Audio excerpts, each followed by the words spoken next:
Good evening, everyone, and welcome to another Hangout here with us, Spinner. My name is Steve, for those who do not know me. Um, this is a casual, easygoing get-together where makers hang out and we talk about what's going on and ask each other questions, help each other out, or whatever. I already have a few people there in the background. I'll bring them in a moment. Just for those of you who have not been here before, please like, subscribe, and ring that bell. And you can probably hear the noise in the background of people shuffling. So let's bring them in. I'm going to bring everybody in one go. It's just easier that way for me. Hey guys, Howdy, everybody. Welcome. Yeah. Thank you for having me. Yeah, hello, Matt. Hello, everybody in chat around the world. How's it going? Yeah, let me actually go through chat and say hi to everybody because I don't want to keep people waiting. So we have Kieran. Kieran was in early. Hey, Kieran. And Louise hiding behind Matt. Hey, Louise. Let's see. Louise and Kieran are having a conversation. Let's skip on and see who's there. Hey, Stephen. How's life? How are you doing? And Dominic. How's life going, Dominic? Morning.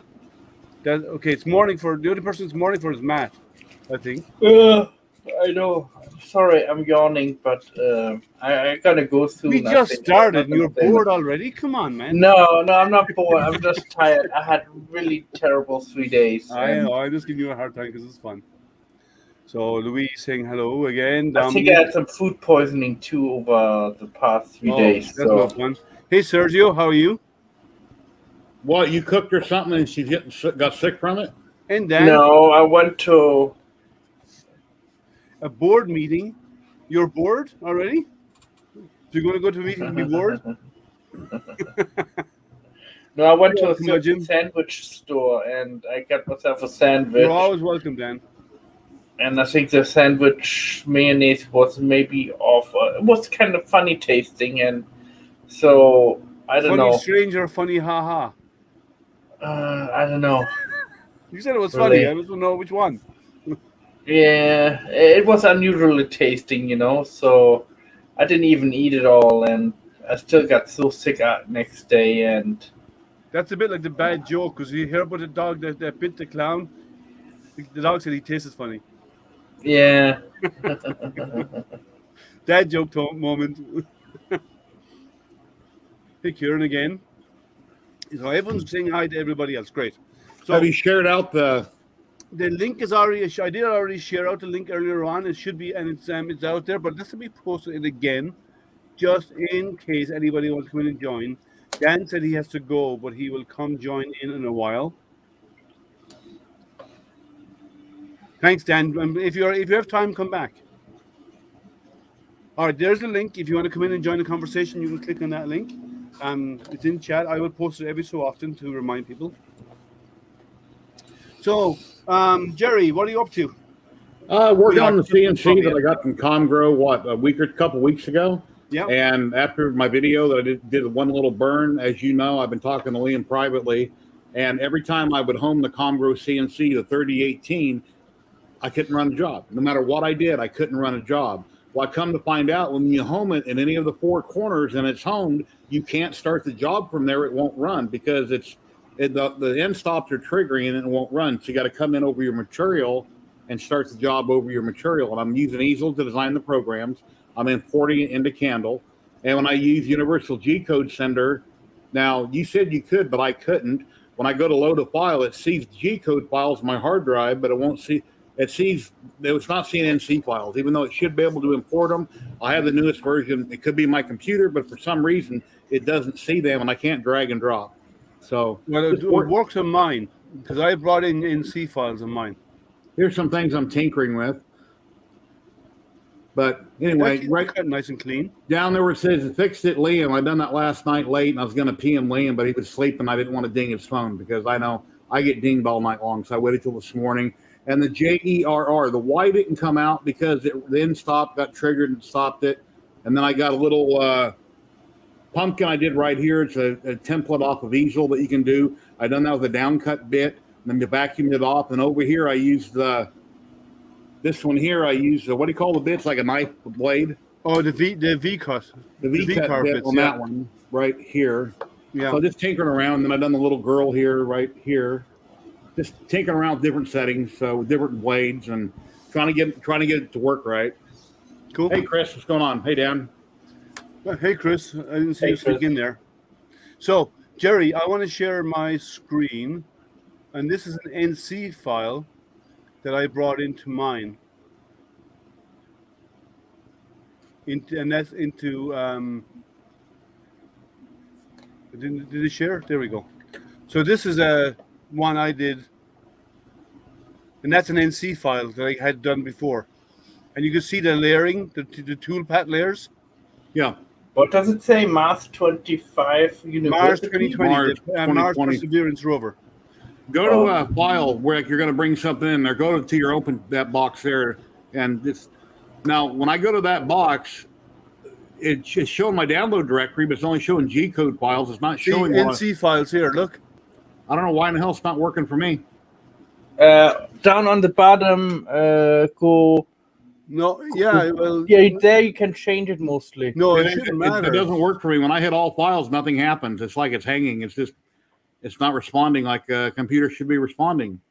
Sometimes when you install it, like with There's another Cura, NC file. you can add tick boxes and add certain file systems to it. So it works. So did you download the latest version of? Yeah. I don't know why it's not working for you. And all, by the way, for your Z probe is in. No, it's under tools. Well, no. And then I accidentally closed one of my windows there on the left side, and I couldn't figure it. It took me forever to try to get it back open. I closed the program, opened the back up, the box was still gone. You see under plugins, under Windows plugins, Yeah. and then when you come over here, you choose probe module, and then that pops out on here, and you put in your settings here for Okay. your Z probe. So it does work. I don't know why you're not seeing NC files.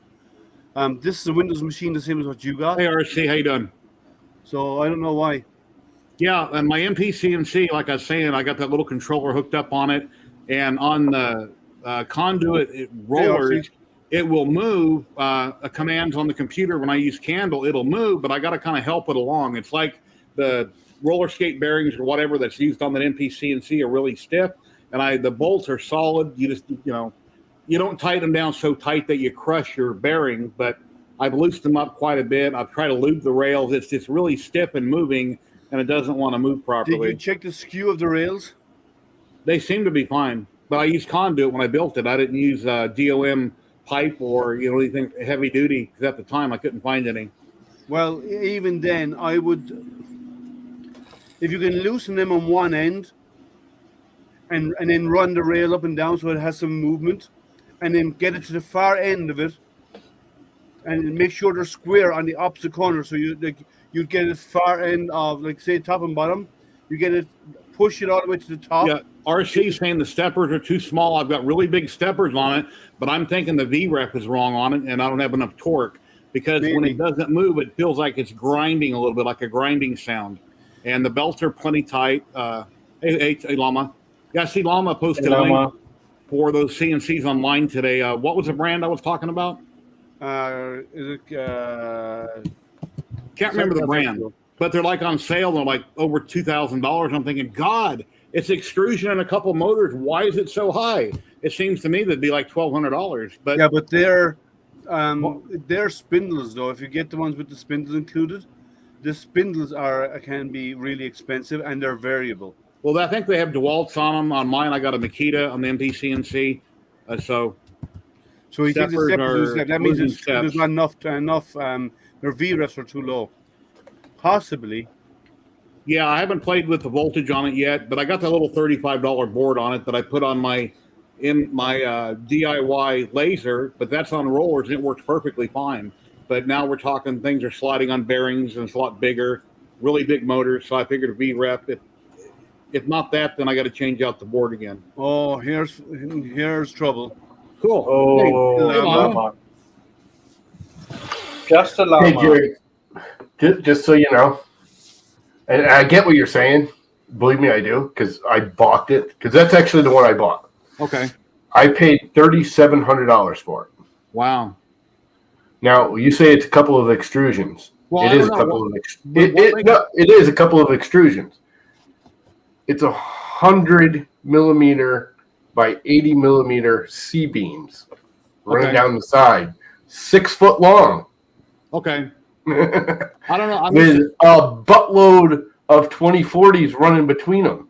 Okay. And then 2 more of those same C-beams, 5 foot long, going across it. That's really long. Plus all the stuff. Plus all the, 6 foot long, leaf screws. And then the motors on that thing are like this big. Okay. They're NEMA 23s, but they're high output NEMA 23s. Yeah. Then with that particular one, the big price jump is you're getting a Spire with it, which is like $1,000. Okay. Right there. So $2,700, that makes the machine $1,700. So you couldn't build it. You couldn't build it from scratch much cheaper, right? Oh, it would cost you way more. Oh, okay. Way more. Like well, almost twice that. I was misunderstanding what I was seeing on pictures. Yeah. And videos. No. I couldn't visualize it being that much money. Yeah. You look at it and it looks like one of your little cheapo Chinese laser units. Yeah, but bigger. But it's way bigger. This thing is freaking huge. Okay. And then that particular one came with the black box controller, the open builds little like probe controller, which is like a little push button-y controller. The joystick, that's another $400. Then you get the router. It doesn't have a spindle on it, but it's got a spindle router. It's actually a special. It's not your regular DeWalt or Makita router. It's actually a very low-speed router. It's made for cutting. People don't realize when you use a spindle on a CNC, it's not to get a higher speed. It's actually to get a lower speed. Routers start at like 10 to 12,000 RPM and only go up to 20. A spindle will start at 200 RPM and go up to 22,000. So you have a wider range. But the big thing, like if you want to cut aluminums and brass, you actually need a slower spindle speed than your router can do. Yes, for soft metals you do. What's up, Sergio? Hey, so yeah, that thing's expensive.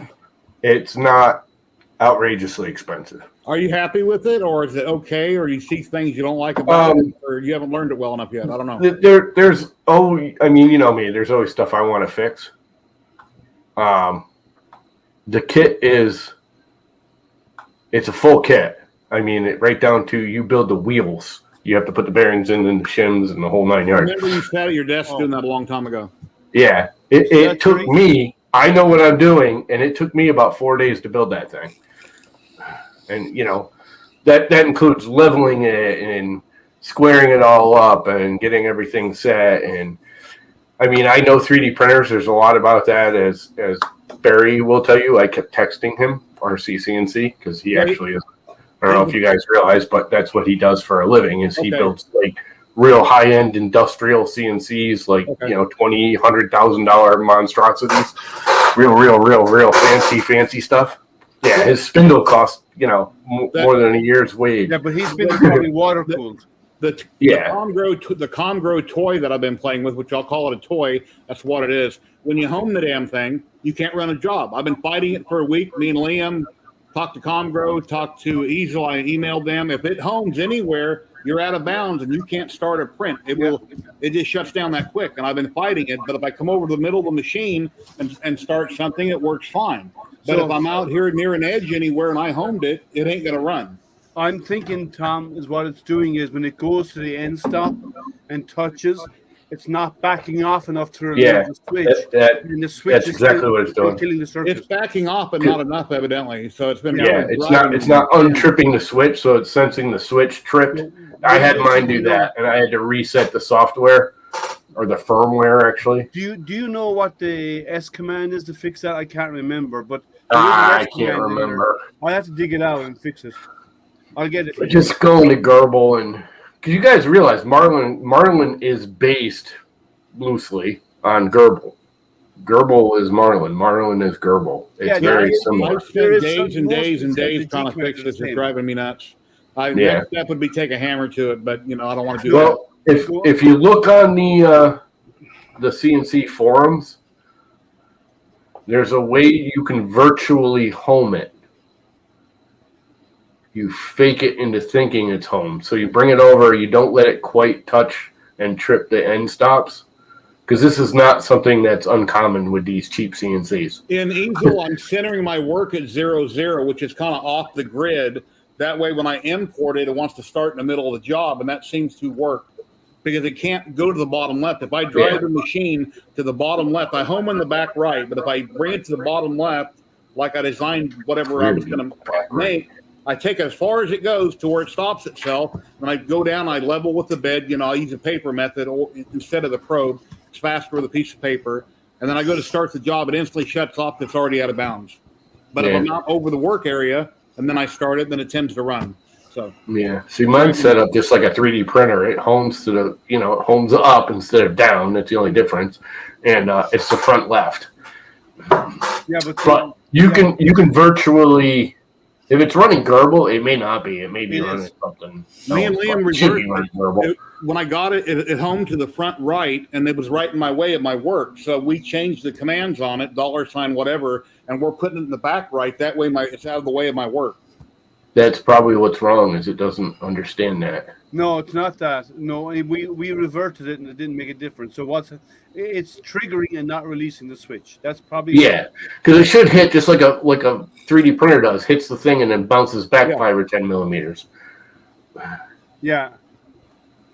He said, Jerry, you should be using a work offset and leave the home at 000. Yeah. So my home is home.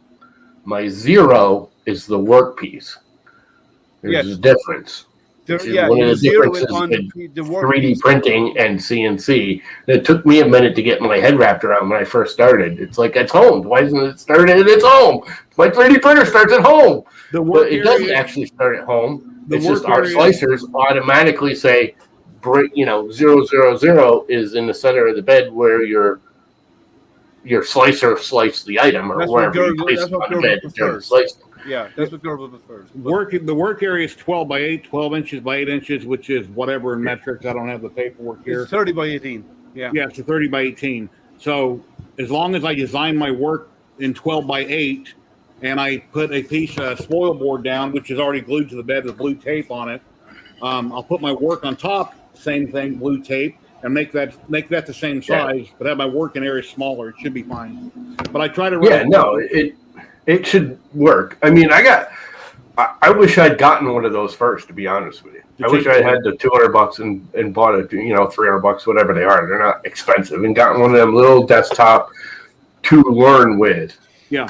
Learning on that monstrosity I have is not an easy task. That's more fun. And again, it's not that different from 3D printing. It really isn't. Yeah, you're just taking away. You're going down rather than coming up. That's all. Instead of worrying about your speeds and your extrusion, you're worried about your spindle speeds and your movement speeds. Your feed rate, yeah. Yeah, your feed rate is the same as your movement speed. Yeah. Once you get the differences, the biggest real difference is learning. It's kind of like PLA or PETG or ABS. If you're using pine or, Jerry, oak or walnut, and what the blades are is like having a different nozzle. And most of the stuff, if you think about it in terms of 3D printing, there's something that coincides. Not use a Gerbil board and use a BTT as if you had a BTT, like a 32-bit board with sensorless homing, you could actually use that. On what? You could use sensorless homing. On what? On the CNC. The CNC already came complete unit from Comgrow. I'm not going to. No. I'm not talking about that one. I'm talking about your large one. Oh, the MP CNC. Yeah. Yeah, the MP. You could actually use it on that one. Yep. Yeah. Yeah, I mean, it's using the same G code file. The only difference is it's going to go Z rather than Z positive. It's the same kind of G code file. It's not the same G code file. It's different command. But the G code commands in Gerbil are the same as for motion are the same as the G code commands on a printer. The only real differences between one and the other is one's going up, one's going down. Marlin has more commands than the CNC does. My MPCNC, I put end stops on the X and Y, but the Z on the MPCNC does not have end stops on it. So I was trying to find a command so when I'm plugged into my computer, I can disable it. So when I hit home on it, even though it's not running correctly, and I haven't done nothing with the VREF on the steppers, but it has big motors on it. Once I get that figured out, I want it to not try to home the Z, but I want it to home the X and Y. You have to turn it off in the config and recompile the firmware. I do not believe there's a command you can issue to say do not home Z, because by default, the $H, which is the home command, and will try and home all 3 axes on the CNC by default. So you have to, in the firmware, turn off homing on Z. Well, again, there's a command you can type in to fake home.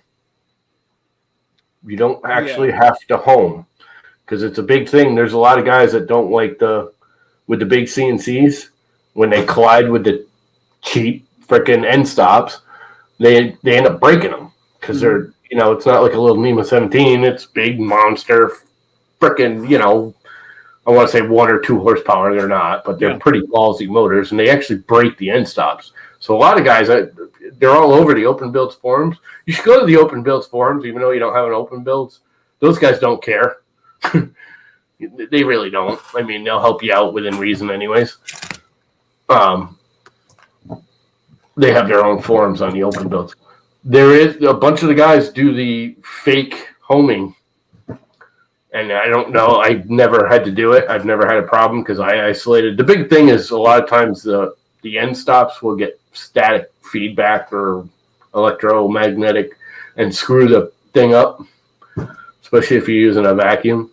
I don't need to have it on there. It takes 2 seconds to remove the end stops, but I can just go over my work as long as the machine is square. But I got to get the right power to the VREF, so right VREF motors. Maybe that's the why. The thing is, with that little one, you can fake the homing, and there's a command. I can't remember what it is, but there's a command you can just say, "This is home," and you just move the bit wherever you want, or bring it close to the back corner and say, "This is home," and it'll just register that as home.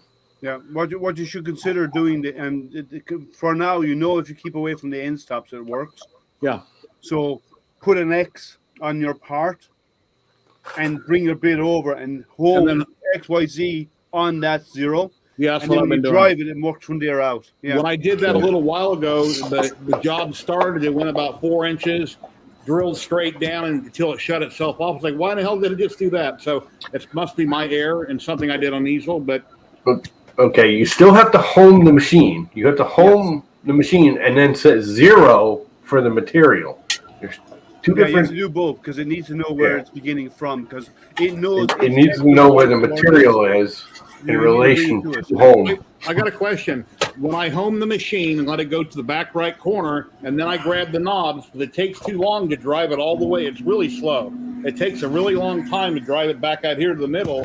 So I crank the knobs and I get it out there real fast, get it close to the material. I zero it out on X and Y. I do the paper check on Z, zero out Z, and then I start the job. Is that wrong or right? It should be, yeah. Well, the speed, first of all, you can set the travel speed using $110 and $111, and that's the X and Y travel speed. Yeah.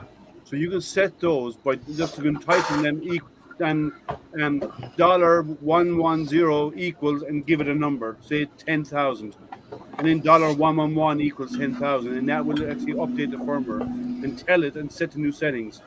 And so your travel speed should get faster unless you've reached the travel speed of the print machine itself, right? Yeah. And there's also a maximum travel speed that's allowed. You can actually set those. You have to set that as well, because even if you set the X and Y travel speed to, let's say 10,000, but the maximum travel speed is set at 2,000.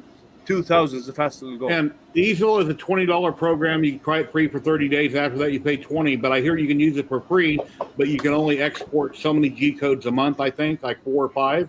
I don't know. It's something like that, yeah.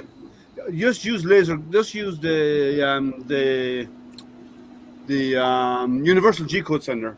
Now, there's one thing you need to remember. I'm talking about designing parts. Take a margin. Oh yeah. Well, no, Fusion. I don't know anything about Fusion. You can design a part in Tinkercad. Okay, I can do Tinkercad.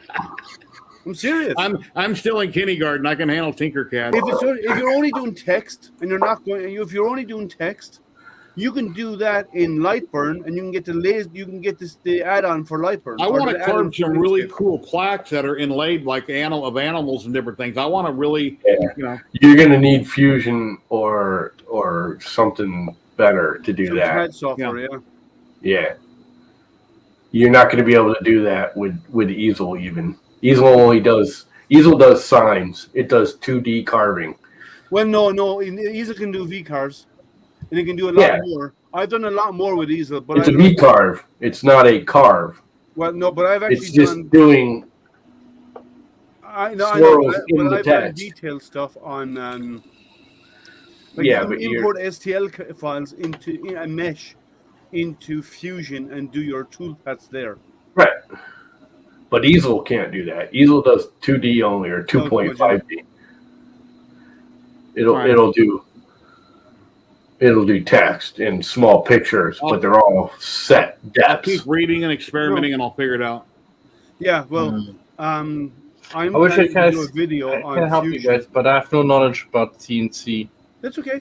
So I'm still learning. I was running it last night in my garage about 10 o'clock, and I went in the house, out the front door, and with the garage door down, which is not insulated, I couldn't even hear it. So I can run it whenever in my garage, and it's not going to bother the neighbors. I'm not like my neighbors that play their music all night long, boom, boom, boom, and things like that. But with the garage door down, it wasn't making too much noise. Yeah, I can't imagine that little one. That's just got that little itty bitty, like, they're noisy enough. drill bit spindle, right? Tom, they're noisy. It's just as noisy. Oh, I know they are. It's just as loud as my shop vac. A little louder, and it's a higher pitch too, which is even more annoying. Yeah. So doing in your garage should be fine. Don't walk away and leave it though. I wouldn't leave it running without being around it because in case something gets hot on it and the wood catches on fire, but or it crashes into something and the bit breaks and whatever. You want to be there to take care of stuff. Yeah. So the only time I would leave it if I got to run and use the restroom, because that happens a lot with me nowadays. My medical thing. Yeah. Freaking old man's got to go to the bathroom all the time. Yeah. Well, a couple of years ago when I had that surgery, that's when everything went south. So you get a camping toilet for emergencies. No, Jerry, that's what a bottle is. If I had an emergency, I have buckets in the garage. If it was that bad, I have buckets in the garage. But we're not going to talk about that. That's what I use for hurricanes. Oh, that's funny. No, but so I have two things coming in. One has come in already for this week to be worked on, and I have another one that's scheduled for Friday. Awesome. So I have a laser and a CNC, both of them from Congo, and I'm since John and Jerry and so on have been covering CNCs or the lasers recently. I might just do the CNC because you've been doing the CNC just recently, and Jerry. So I might do their CNC this weekend. The world's a big place. Do what you want to do whenever you do it. I know. Yeah. Well, what you feel more comfortable with. Because then I could do videos on Fusion, and you can use that and learn how to use Fusion and to slice stuff on Fusion, right? Hey, welcome, Jim. Hey, Dennis. Liam, do you have the pictures? What I sent you? Where did you send it to me? I would like over Facebook. I send them to you. What are you sending me? No, I sent them already like a little while ago. You're not answering what? What did you send me? Okay. It's for the competition for the Anycubic. Just share your screen and share it out. Just do this. Yeah, I don't have it on my computer, you see. Let me get the pictures over. Let me give me 5 minutes. Never trust a fart. Yeah. Are you still got the walking farts there, Barry? No, but what? It's so I can do the Fusion stuff and show you how to get prep in Fusion and how to add your different tools and so on into Fusion, and to do your tool pathing, your rough and a smooth tool pathing, on Fusion, and I can show all of that kind of stuff. So it's not hard to do. Fusion, there's a whole pile of options that you don't need to use, but there are a whole pile of options, and you just need to make sure that you skip over the ones that don't apply to you and stuff like that, right? So, hey, Dennis, our RC, are you not going to come in and join us?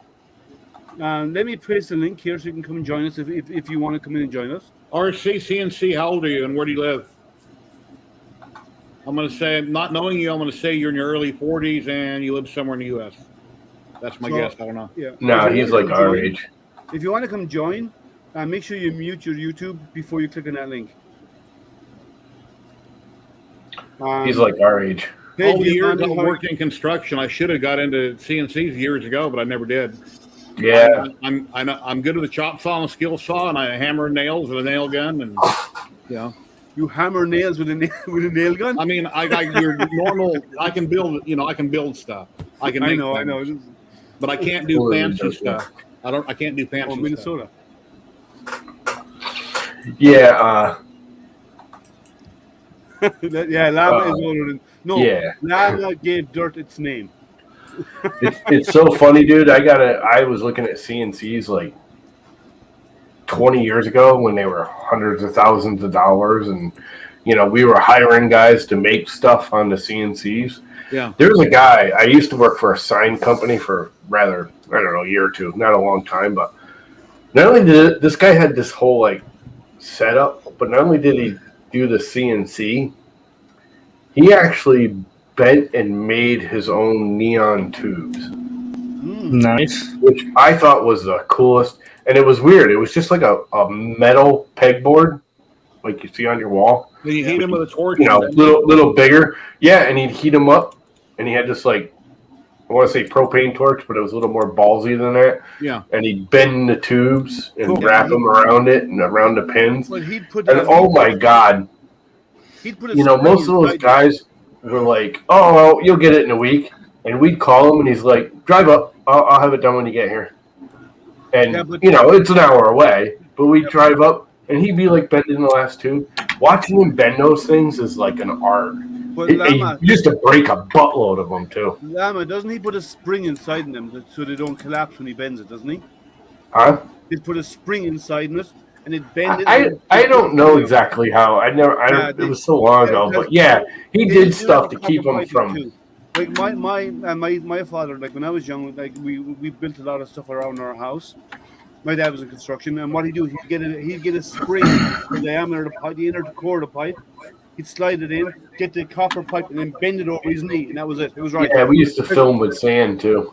But these are gas charged neon lights, so you can't fill it with anything. They're neon lights. They're gas charged. RC, are we friends on Facebook? And if not, email me, or if you can email me or PM me or on Twitter, whatever, your website, I'd like to check it out. Oh, that's the coolest as they bend, yeah. Yeah, but I've seen the spring is stopping his tooth from collapsing. All right, I'm ready to share now. Okay, share your screen.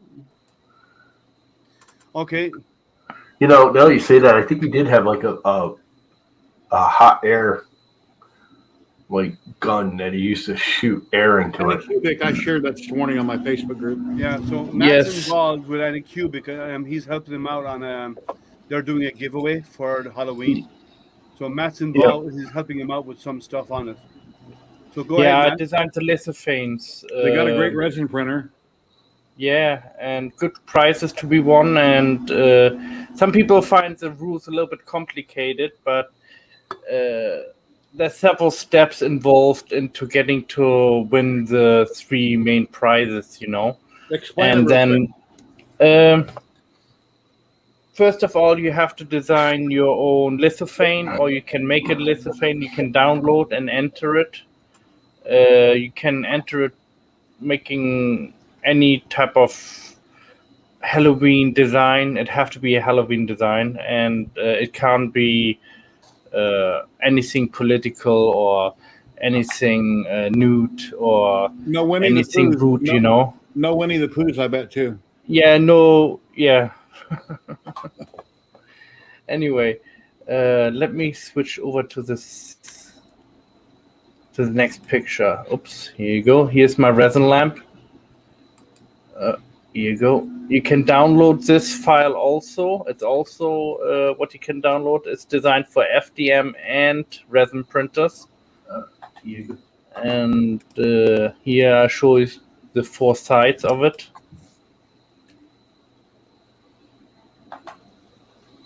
And this was made by John. He's a friend of mine. He designed these pictures, and he was kindly enough to give it to me. Nice. There's Matt in the morning when he wakes up. Now, those also are the keychain what I designed.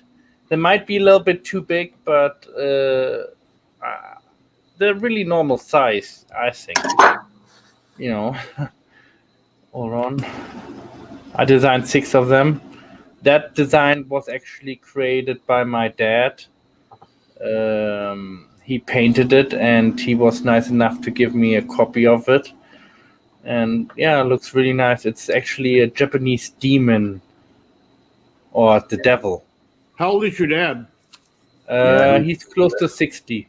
Okay. Yeah, I'm 57. I'm I Now designed- Lama feels old. I designed this one too. I think Lama's a And- year younger than I am. It's like 10 months, right? Yeah. It's basically the same pictures what I have on the big. So Design. what are the rest of the rules? What are the rules so we explain them to people? Yeah, you have to create your own lithophane. Then you have to send it off per the email. The rules state that you have to post them also onto the website. That you have On to Facebook, share a right? link. And don't Google lithophane pictures and get it from somewhere else and say it's yours. That ain't cool. No. Also, we don't want to have any type of Iron Man or Marvel type of characters, Halloween stuff. We want that people be original, and come up with their own little bit design, maybe. And I mean, it can be even a picture of themselves in a costume, But once the first 10 pictures get then selected, lithophane pictures, and they go into the website again, and then people can vote which picture is the best, and out of those 10 pictures, 3 people who have the most likes will get the printers, basically. So that's as far as I know the rules. I didn't design the rules. I helped a little bit with the rules. So I'm still learning the rules myself. I was mainly concentrating doing the lithophanes. Cool. Yeah. So do you get to win? Go back to the prizes. Yeah. Thank you, RCNC. I got it. Here you go. So it's a photon Also- mono is the first, and second prize is the photon. The mono. Oh, the first one is a mono SO. The second one is a mono normal resin. Then you have the mega FDM, and then what are the other 12 lucky draw winners for? What do they get? They get resin liquid and they get filament. Okay. There might be something extra popping up. I'm not sure yet. It's still in discussion, but So what, You will what are the see. dates for this? 31st it will be drawn. No, but when The do they winner. have to have their images in and their lithophanes done and submitted? From the 18th to the 31st. Okay, so they have 11 days as of now. Yeah. Okay. And also, hold on. Here is a QR code. It will bring you to the website. So Mhm. anybody have a phone, you That's can to their scan this Facebook- now. That's to their Yeah. Facebook user group. Yeah. And this is where you have to post some of the stuff what you create, and you find download links on that website. And it will explain to you all the rules too. A Monster Benchy. Yeah, that will work. Yeah, I have kind of a little bit of a Banshee right there. Ghost Banshee. You'll have to unshare your screen if you wanted to stand out. Yeah. Hold on a second. Stop sharing. There you go. Not in 1 second. Is that in focus? Nah, it's not very focused. You're too close to your camera. What's that? A Ghost Banshee. Ghost Benchy. Banshee. What's a benchy? Yeah. What's a Banshee? Yeah, Banshee. Actually, a Banshee is a screaming woman, I think. What was it? Irish That's a legend? Banshee, not a Banshee. Banshee. Yeah, Banshee. Yeah, a Banshee. Sorry, my language, I always get stuff mixed up, and Yeah. I'm sorry about that. So, but this is printed with resin. Cool. Very nice. Oh, that's a good Yeah. job. Very good. Thank you. Yeah. So please keep an eye out for that competition and enter. And Spotlight looking the other will forward do. to it.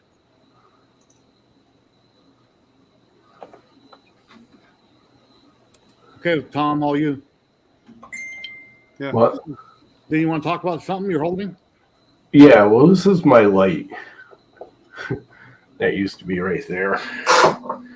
It's one of these LED Yeah. The things. inserts. Yeah. Well, I modified it. It's not really the one, but yeah, it's an insert for fans. It burned out the other Hey, day, Brecker, how are you? Hey, Justin. and I kind of Hello. did a hokey. If you look, I've got an old LED. It is an LED, but it's a recessed light insert, kind of hokily attached there, and it's not really the best thing. Very nice. I believe the ballast. I don't know what they call them. Oh, I'm sorry, guys. It's not the 31st. It's the 30th of October where you have to have your pictures in. I'm sorry about that. That's fine. Yeah. So, because I was reading up so much stuff, and I'm really tired right now. I'm really sorry about this, guys. So, And thank you. Sorry about Lama. if you That's guys all right. noticed, the other day on Twitch, Loyal Moses had some filament stolen from his house. The guy returned it the next day. Within a day or two, he came back. He seen the guy in camera, so he got his stolen stuff back. Yeah. I guess the guy must have realized that he was caught on camera, so he better return it. Well, that's just it, Barry. I was going to get. I'm pretty sure the ballast blew out because if I give it juice, it still glows, but they just don't get very bright. So I'm thinking the ballasty thing controller LED driver blew. But I went looking for 'em. Possibly. And they're all like to replace just the driver is like 3 times the cost of the whole freaking light. Yeah. So my next thought. Oh, If be you careful. get Don't those- have a thought. Don't do that to yourself. Oh, shut up. My next thought was everybody's doing these ribbon lights. I'm wondering would they be bright enough to replace this thing? It depends. Because this doesn't have a whole bunch of LEDs on it. There's only like 20 on this whole thing. Yeah, but You why know they those strips you told me about, Llama? Those 4-foot long strips you told me about? Yeah, but I can't mount that into the fan. Oh, well, I actually thought about taking one of those apart because I got a couple sitting there. get rid of the fan, set one on the floor to blow on you, and just put a couple strips in the ceiling. Yeah, no, I want the fan. The fan does a lot of good here in the summer. I need the fan. All right. Because I try not to use the air conditioner.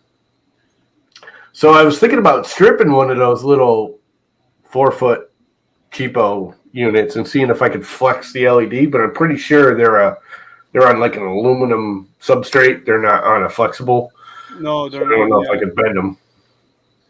Yeah, you need really bright LEDs, and they wouldn't be. What you could do, depending on the voltage that's been used to feed that, you could get the controller from one of those LEDs and use that to power it. There's no controller on those. No, there's one inside inside the fan controlling that. Correct. That's what I think blew up on this. Therefore, if the small ones that you use for those LEDs, you have a little box that the power goes through. That's your transformer. Yeah, that box is like $30. This whole light was only $9. Then just buy a whole one then for $9. Yeah, well, that's just it. You can't get these anymore. They don't make them anymore. Do you know what you do? You Take go the whole to thing IKEA. down, throw it in the trash, get on Amazon, order a new light, and put up a new light. Yeah, You- or go to IKEA and you can get the ring lights in IKEA and you can stick that There's on no your head. Ikeas around here. Oh, I forgot. You live in the world that time forgot. Okay. Yeah. The closest IKEA is like an hour and a half away from here. That's for me the same. Yeah, but you're actually going to Sweden. Picking it up right at the I live in factory. England, dude. I'm just kidding. Hey, Jeff, I know. pop in and tell us about what you're going to be live streaming. I'm interested. Yeah, do. If you got a minute, pop in on screen and hype it up and Yeah, come share in, a link. Justin. And Justin is going to be talking about his Power Belt 3D, which is it's a new mini. It's like an Ender 3 with a belt on it, with a 45-degree axis and a belt.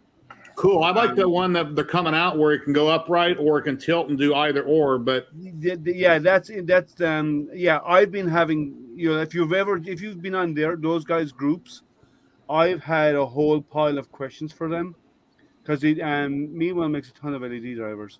Yeah, they have. I think their design is okay. I have asked a lot of questions and they've been very open to answer them. Some people have been asking about when you change from 90 to 45 about the quality of the print and all this kind of stuff. And there are changes you have to do and recalibration when you do it. But as you expect, because you're moving mechanical axes around. But there is, they don't have any machines to have reviewers get their hands on the machine. And they're already halfway through their Kickstarter, and they're a new company, so it's good that they're doing Kickstarter, but they really need to. Jerry Skull. Right. yeah, resin printed. I made 2 of them to keep pins in. That was with you added a little bit of ink dye in with that, didn't you? Huh? You added ink dye to your clear resin for that? Yeah, I believe I ink dyed that. I have to go back and watch the video. I don't remember what I made my videos, but I'm getting really sick and tired of every week YouTube is hitting me up with a copyright strike on different videos. And when I put music in my videos, it's from a free source or it's from YouTube. So when I, what do you call it? Argued about this one. Well, anyway, they sent it to me a copyright strike, and you argue about it, whatever the word's called. Yeah, you challenge it. I challenged it. When I clicked the link where I got it from on YouTube that was free, it's no longer up and running. That site is down. That channel is dead. So I don't know. It's really ridiculous.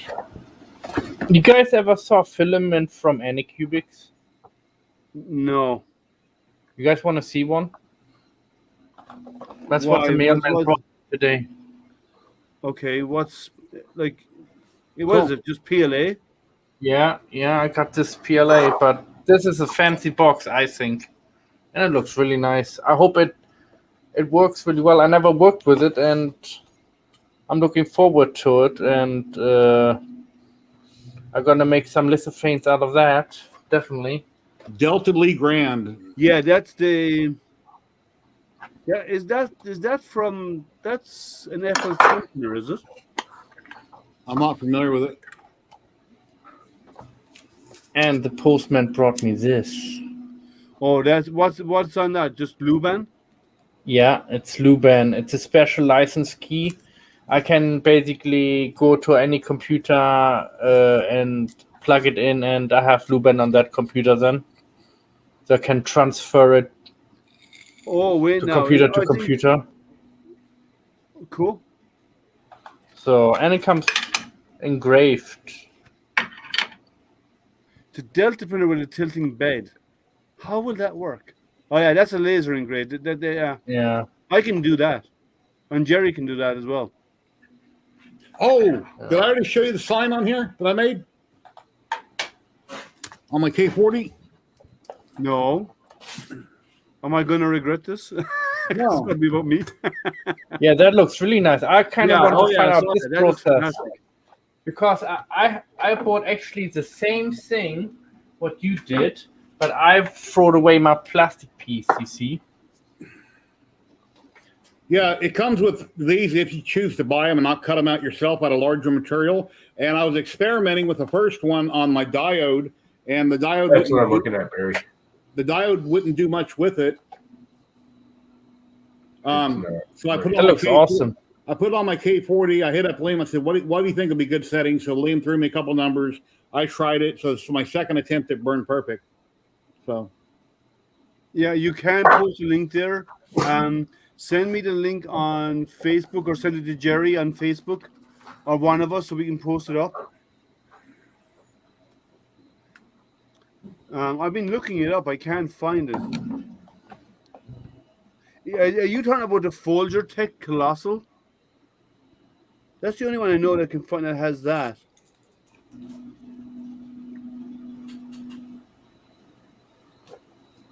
Because I don't see it anywhere. I've been looking at it, and I put some music, Dominic, on my Stream Deck, and at the time that I got it, I forget where I got it from, but it was free to use and play, and it was allowed. But I didn't write down the song name, where it came from in a book or something. So later, when I got hit for playing it during a live stream, I couldn't figure out where I got it from. So I'm not very good at keeping records, and when I do write things down, I doodle, and I always have. So it's like my address book for all these companies. They're not organized or doodled on different pages, and I got to flip through, turn it this way or that way, and figure out where the password is. So I'm not very organized with my paperwork, or I forget where I wrote something down at. But if I could remember where I got everything from, then when somebody said you did this, you did that, I could easily look it up and know. So I need to remember every time I do a video to put in my description where it came from in the very bottom. I usually do that, but I got to make sure I do it. Giovanni, you can either send it to me or Jerry on Facebook, and we'll post it for you. You can send it to either one of us on Facebook, and we'll bring the link up, and we'll even share the page here, and we'll open the page and have a look at it. So send it to one of us, either me or Jerry, and we'll bring it up for you. Because in YouTube blocks URLs. Okay, just leave a letter off. If you want to type it in the comments, just leave off the HTTP or leave part of it off, and you can start posting it that way. And we can fill in the blanks.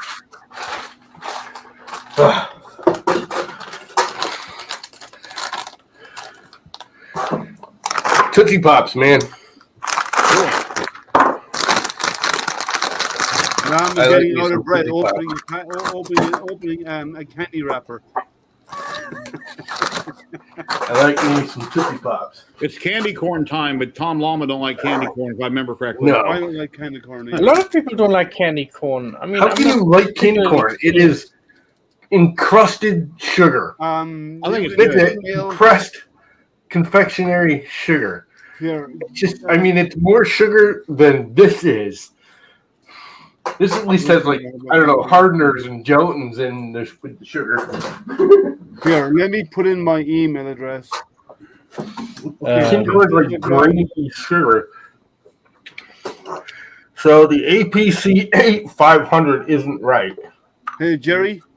But the APC jump to that website. 700 looks right. But if you don't mind.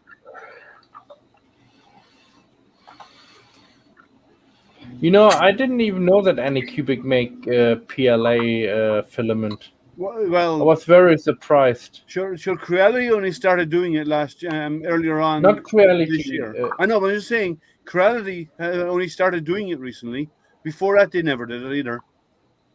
So they may have started doing it and not told anybody about it. It took a while. I mean, I had a look at it, and it looks really like a good quality. You won't be able to tell until you print with it if it's good quality. Yeah, I know. I mean, it's properly wound and really neat. I mean, it's really neat. Show me the spool. Hey, do you have YouTube open, Liam? I don't, but I can get there. Yeah, open up YouTube. Mod Giovanni for a minute. Let him post the actual link because I'm not finding it. Yeah, 1 second. Let me mute mine because when I go in there, it'll actually open it. Yeah, Giovanni, he's going to mod you here in just a second. You'll see it on your Facebook. Then you can copy and paste the link in there directly.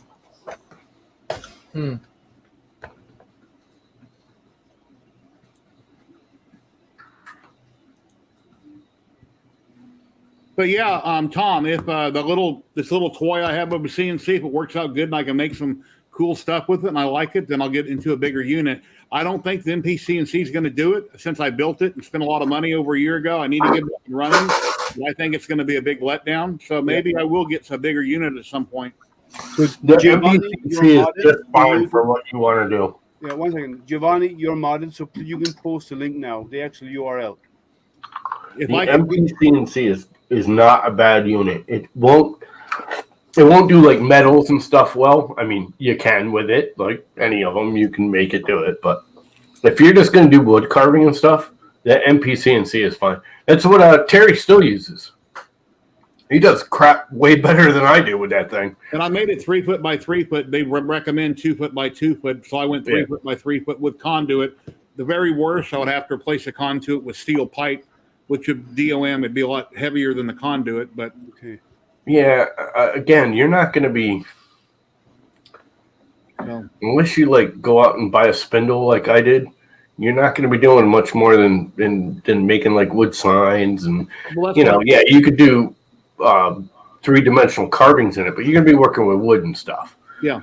You got to go out and get an actual spindle and everything. Then it's worth going and getting a real CNC. Well, I got the Makita router on it right now, and it's up to 28,000 RPM, and it's very loud. So, yeah, which really the only reason I got the spindle is because the water cooled spindles are like you can barely hear the damn thing run. Okay, it's amazingly quiet. Shane has one of those. But it like wood is loud, so no, it's not Shane. Zach. Zach has a water cooled spindle on his one. Yeah, and he's got a little. You hear it running. Yeah, he's got a little 800 watt. That's fine. I mean, he put it in that box and everything. Look at this. Let me share this out, guys. Look at the size of this thing.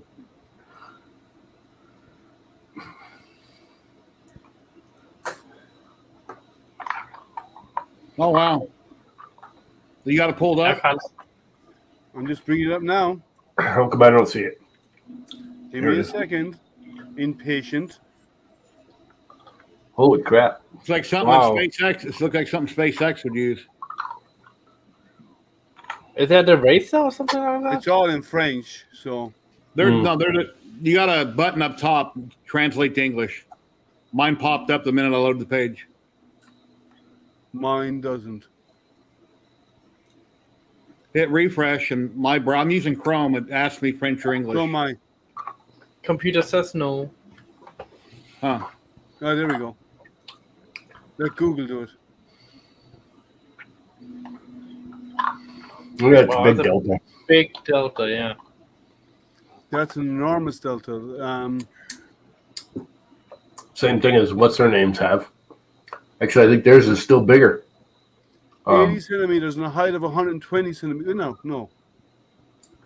That can't be right. With a diameter of 80 centimeters and a height of 120 centimeters? Centimeters, not millimeters. Yeah, I know. But that's only 1.2 meters tall. Yeah. So it'll do 80 by and 3 foot tall is what it's going to do for you. Yeah.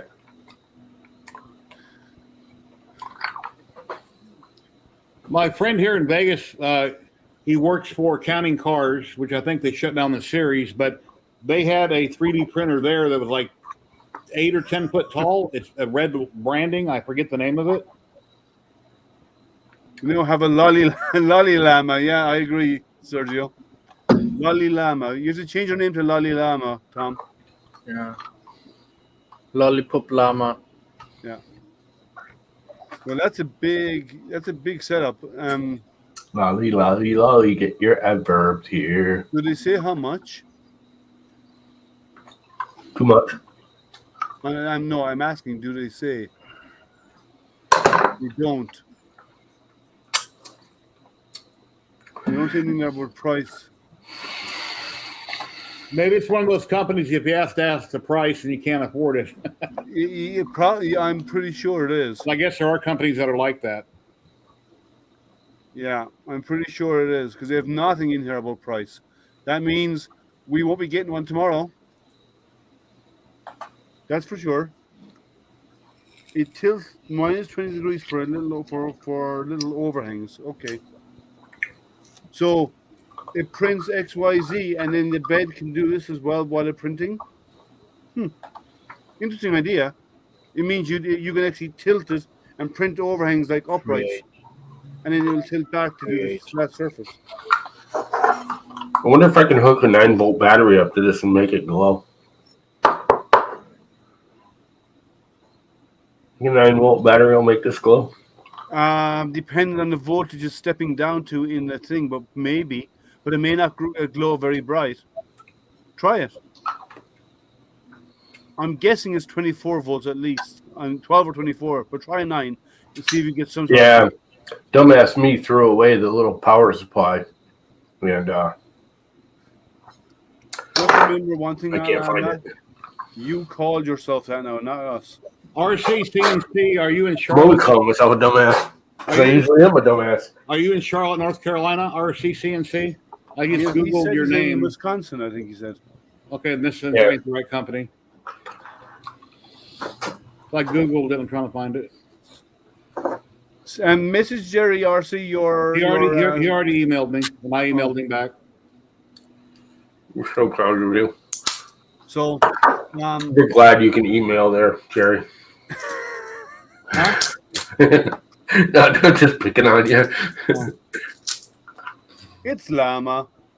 You still didn't change your name to Lolly Llama. Come on, you have Go to. ahead, you can do it. I'm busy. Fine. I'll Trying call to you short Lolly crap Llama. out.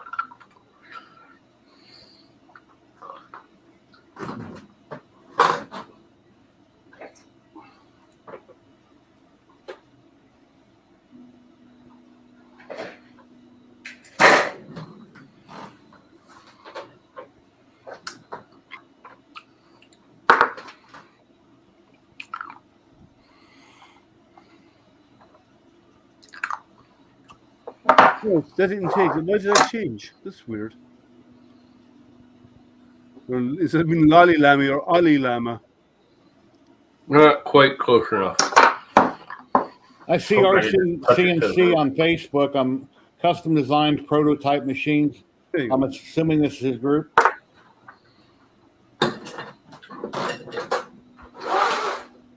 Printed with 2.1 meters high and 1 meter in diameter round. How do we print the 1 meter diameter round when the bed is 80 centimeters? And this is prints out sideways and curves up. So what are you working on then, Llama? Huh? Huh? What are you working on, like, other than playing around with your lights?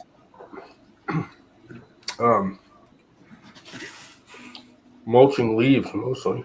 Oh, Llama, that MPCNC, when I try to move X or Y and it starts to run, and then before it starts making like a grinding sound, I can take my hand on the bar and I can help it and it'll keep going because it's got too much resistance. So I'm telling you, Jerry, I think your alignment of the bars are either flared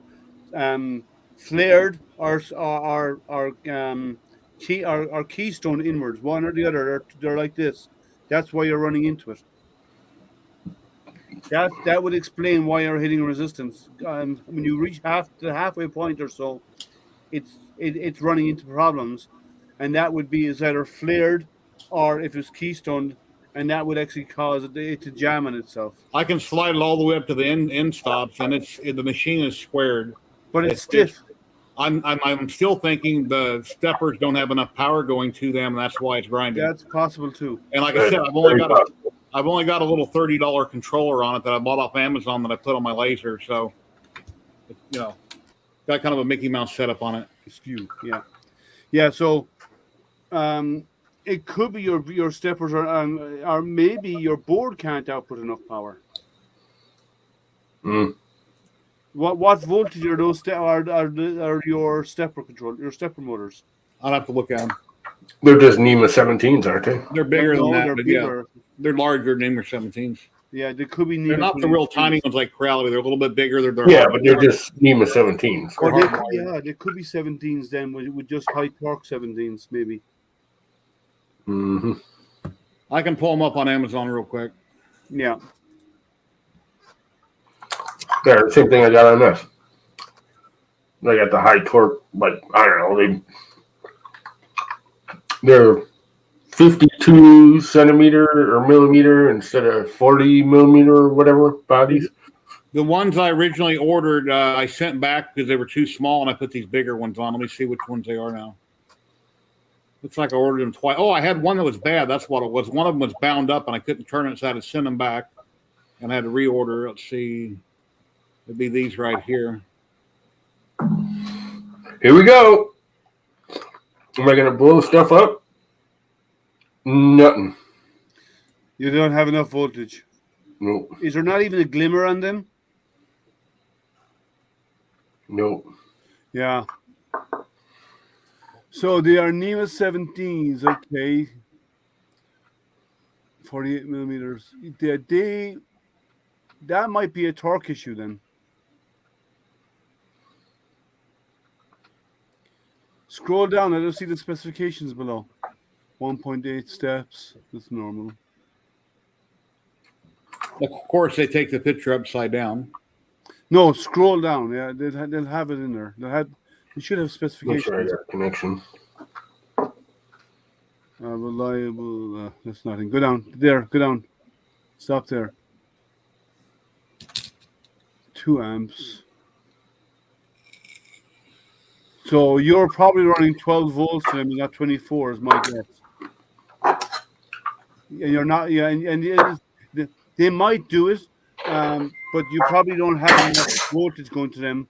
But yeah, or amperage. NEMA 23s to run. RC saying that these won't work on the MPCNC.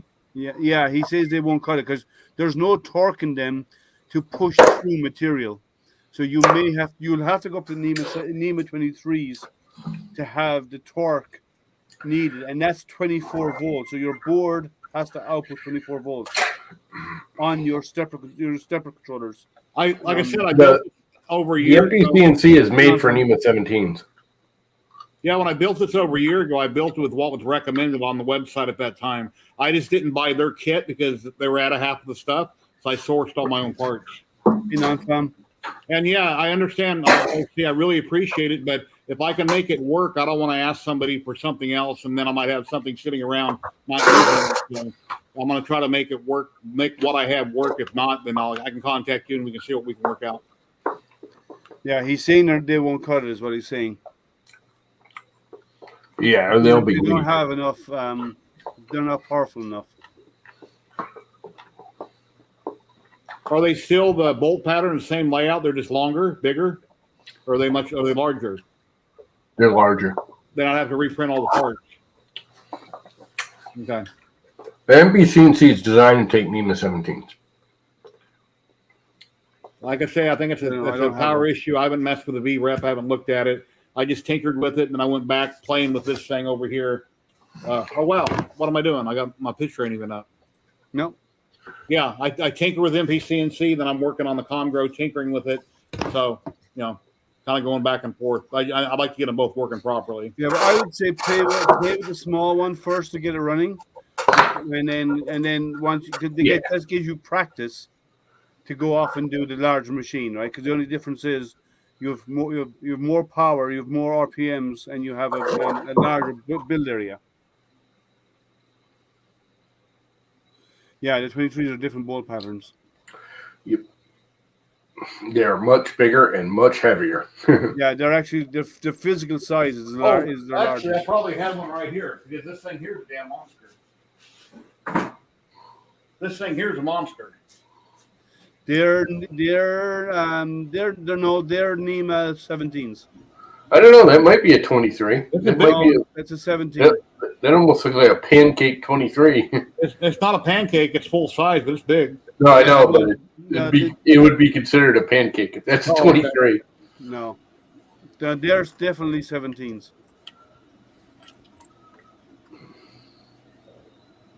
Okay, I got the light and I need glasses. Old people can't see. Nope. Grandpa Jerry. Because there's no torque on those. Because all it's doing is rotating a wheel. That's all it's doing. There's zero torque on it. Yeah, that's true. KVEmotor.com. It just has a number 57-H802-4. Then it says number 2002. Yeah, that's not giving any information about it. But that is definitely an NEMA 17. Yeah, I would say it probably is. It does look like a NEMA 23 though, just the way he was holding it. The NEMA 23s are a lot beefier than that. Oh yeah, mine are freaking longer. like this. Yeah, they're much longer. Yeah. My biggest They're 3D freaking huge. would fit inside this. My 3D printer steppers would fit inside that.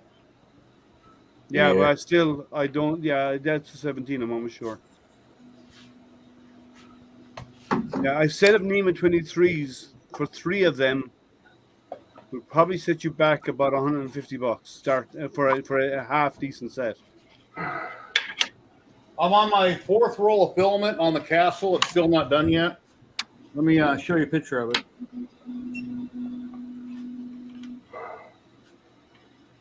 Sandwich size drive. I went through half a roll, my 4th roll, and it's still going. So, got like I don't know. Sandwich size driver. Doesn't have to. My whole black box is smaller than a duet board. My whole controller box is only about that big. Oh, by the way, Jerry. If you decide to go with laser Gurgle, or sorry, Universal G Code Sender, you can run it on a Raspberry Pi. Yeah. So Yeah, computer, you don't I've need so far I've been unable to use it for anything. So, Repeater server will work too. what? Sorry? Repeater server does CNCs too. All you gotta do is tell it it's a CNC instead of a printer. Yeah. Repeater? Yeah. It's the other Octoprint. It's the one I use because I like it better. Not that I have anything against Octopi. TMC chips. The TMC. I've never tried. I've always just used Octoprint. What's important is the output. I prefer Repeater. What's important is the output of the voltage from the board. Is it will it do them the right voltage? Some of those NEMA 23s are they're probably 18 or 24 volts because they need that amount of power. Yeah, you got to use a decent NEMA. A decent TMC driver, but like Zach's using a Duet board, a regular old everyday 3D printer Duet 2 board. That's what he drives his CNC with. Yeah, and that's a 2.5 foot square. And he has a water cooled spindle too, though. Yeah, but that's got nothing to do with moving the head around. Yeah, so. I'm just saying it's not about that. I know the TMC can do 24 volts.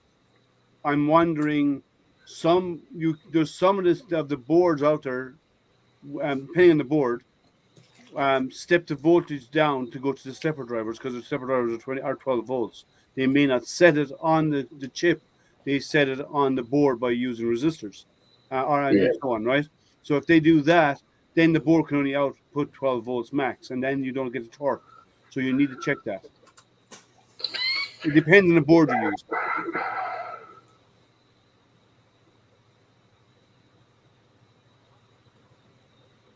See, Big Jono just went live on Twitch. And Saturday, remember those ships I showed you my brother was building? Yeah.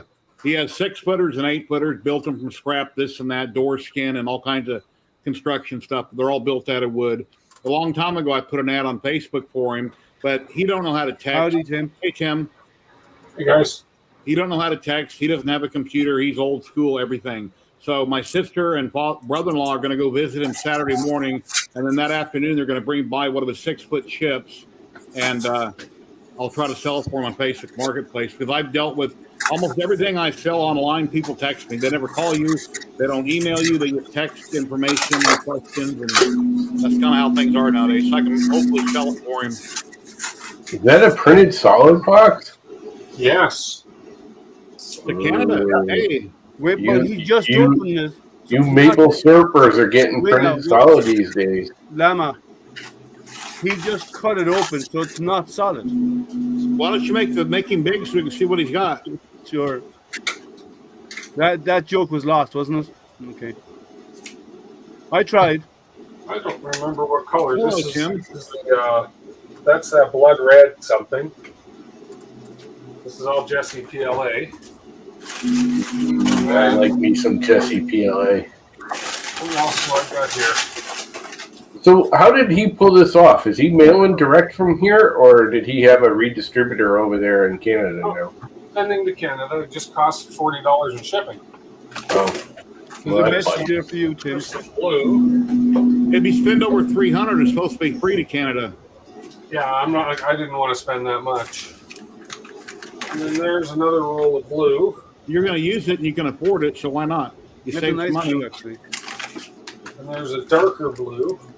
yeah, that's the Or blue lighter right there. one, actually. Nice. I like that I blue. love that blue. And there's another darker blue. So That's two the, of these colors. That was the name of it, Moonshine Blue or something. There's no And this is just a whatchamacallit kit. It's just another some more of those pins for the duet board. Oh, the duet pins. Yeah, because I'm gonna shorten a bunch of my cables and do a few things. I never have too many. They usually be enough to redo the whole thing twice. Oh, I went through them when I was learning how to crimp. Yeah, because I went through and rewired mine, but I literally had enough to rewire that whole duet board twice. And that's it. Good girl. Good girl. That's all. You're on TV. People can see you.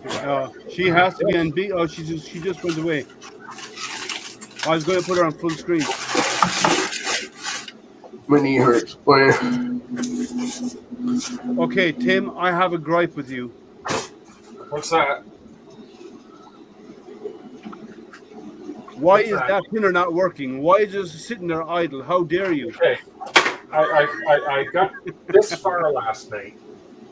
I had an issue. There's an issue, and I'm pretty sure the issue is that my linear rails are dry. So I'm waiting for my PTFE lube to come in, and I'm going to basically give the whole printer a lube job. Because when the head was moving, We don't want to know that. I when won't it was comment on moving that. up towards this way, it was vibrating, and I'm pretty sure it's because of the dry rails. It's So, possible, yes. because the first leg, Yeah, the first leg turned out beautiful. It did. Nice. I was Or watching you it could, last night, remember? Yeah. Do you check all the screws? A lot of times them screws come loose after the initial I've got to assembly. go, basically, now that it's been built and tweaked with, I'm going to go through and do a full loop job, tighten all the screws, double check the square. Could have come out of square, something could have settled. You never know. Oh, one Yeah. thing on those linear rails, Tim, Yeah. get something else like a square as a straight edge, and make sure when you bolted them in, you didn't actually flex the rail a little bit. That could Right. be causing it too. Yeah. Okay.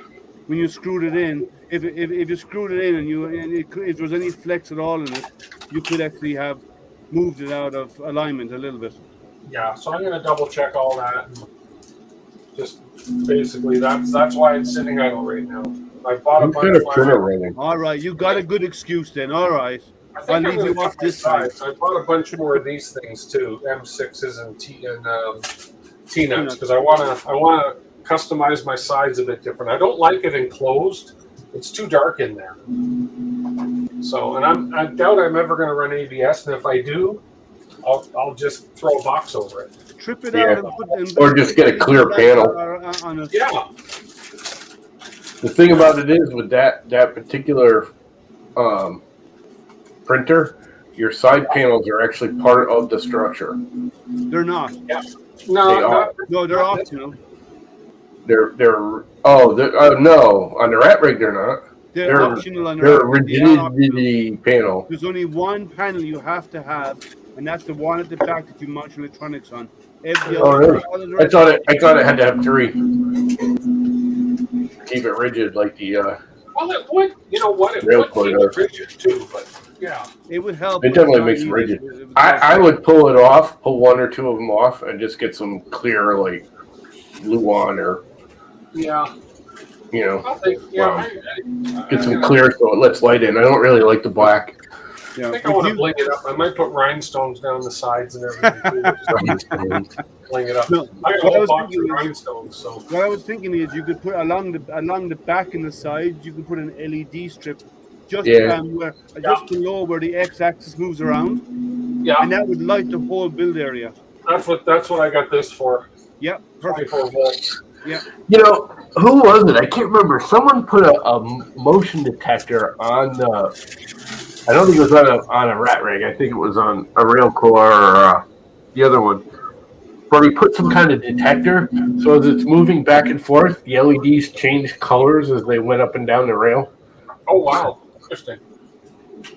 I can't remember who the hell did it. I saw that You like could do 6 that months ago. you could do that with an accelerometer running into your Pi, and based Yeah. on the motion speed, you could actually change the vote. You can I change the think he light. just had a proximity, sensor, so it Okay. just knew where it was. Oh, I want to try this now.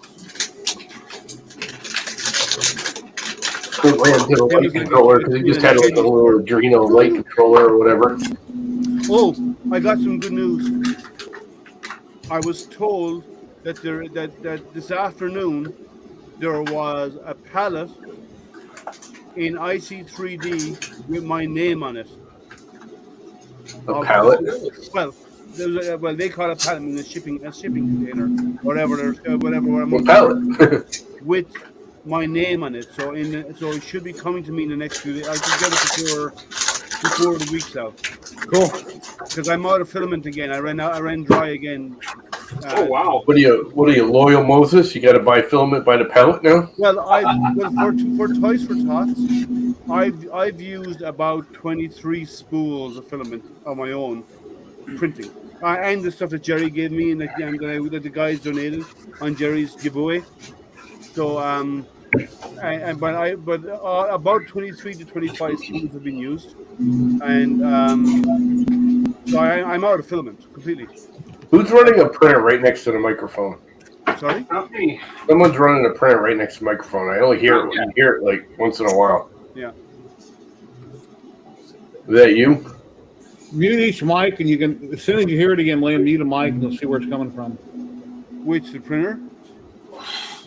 No, if you mute a guest mic other than Llama, you can figure out where the noise is coming from. Oh, I know where it's coming from. It's Matt. Yep, it was Matt because it's gone now. Yeah, I muted. He's off. When Matt's not talking, Matt's headset is turned on. He didn't mute his mic.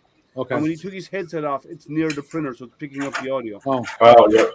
That would make sense. I got mine running behind me, but you guys haven't heard it. Well, see, when Matt speaks into his microphone, well, first of all, the printer's right beside him there. And secondly, when he speaks into his microphone, the noise cancellation on his headset kicks in and mutes out the background sound.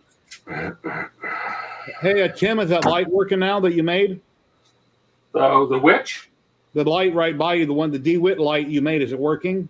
Oh, this one, it's working. Yeah, I can actually. Well, I was asking about it, and we'd all like to see it. Yeah. The dimlit light? Dimlit light. Yeah, I haven't. All I can do right now is plug it into a LiPo. Or not. We hear your ankle biter going nuts, too. Not my ankle biters. My ankle biters, they're sleeping. No, I think it was Tim's. Yeah. He was yelling at the dog. I won't yell at the dog. Like on a football game, just cover your mouth so people know what you're saying. Don't read lip. Okay, no problem.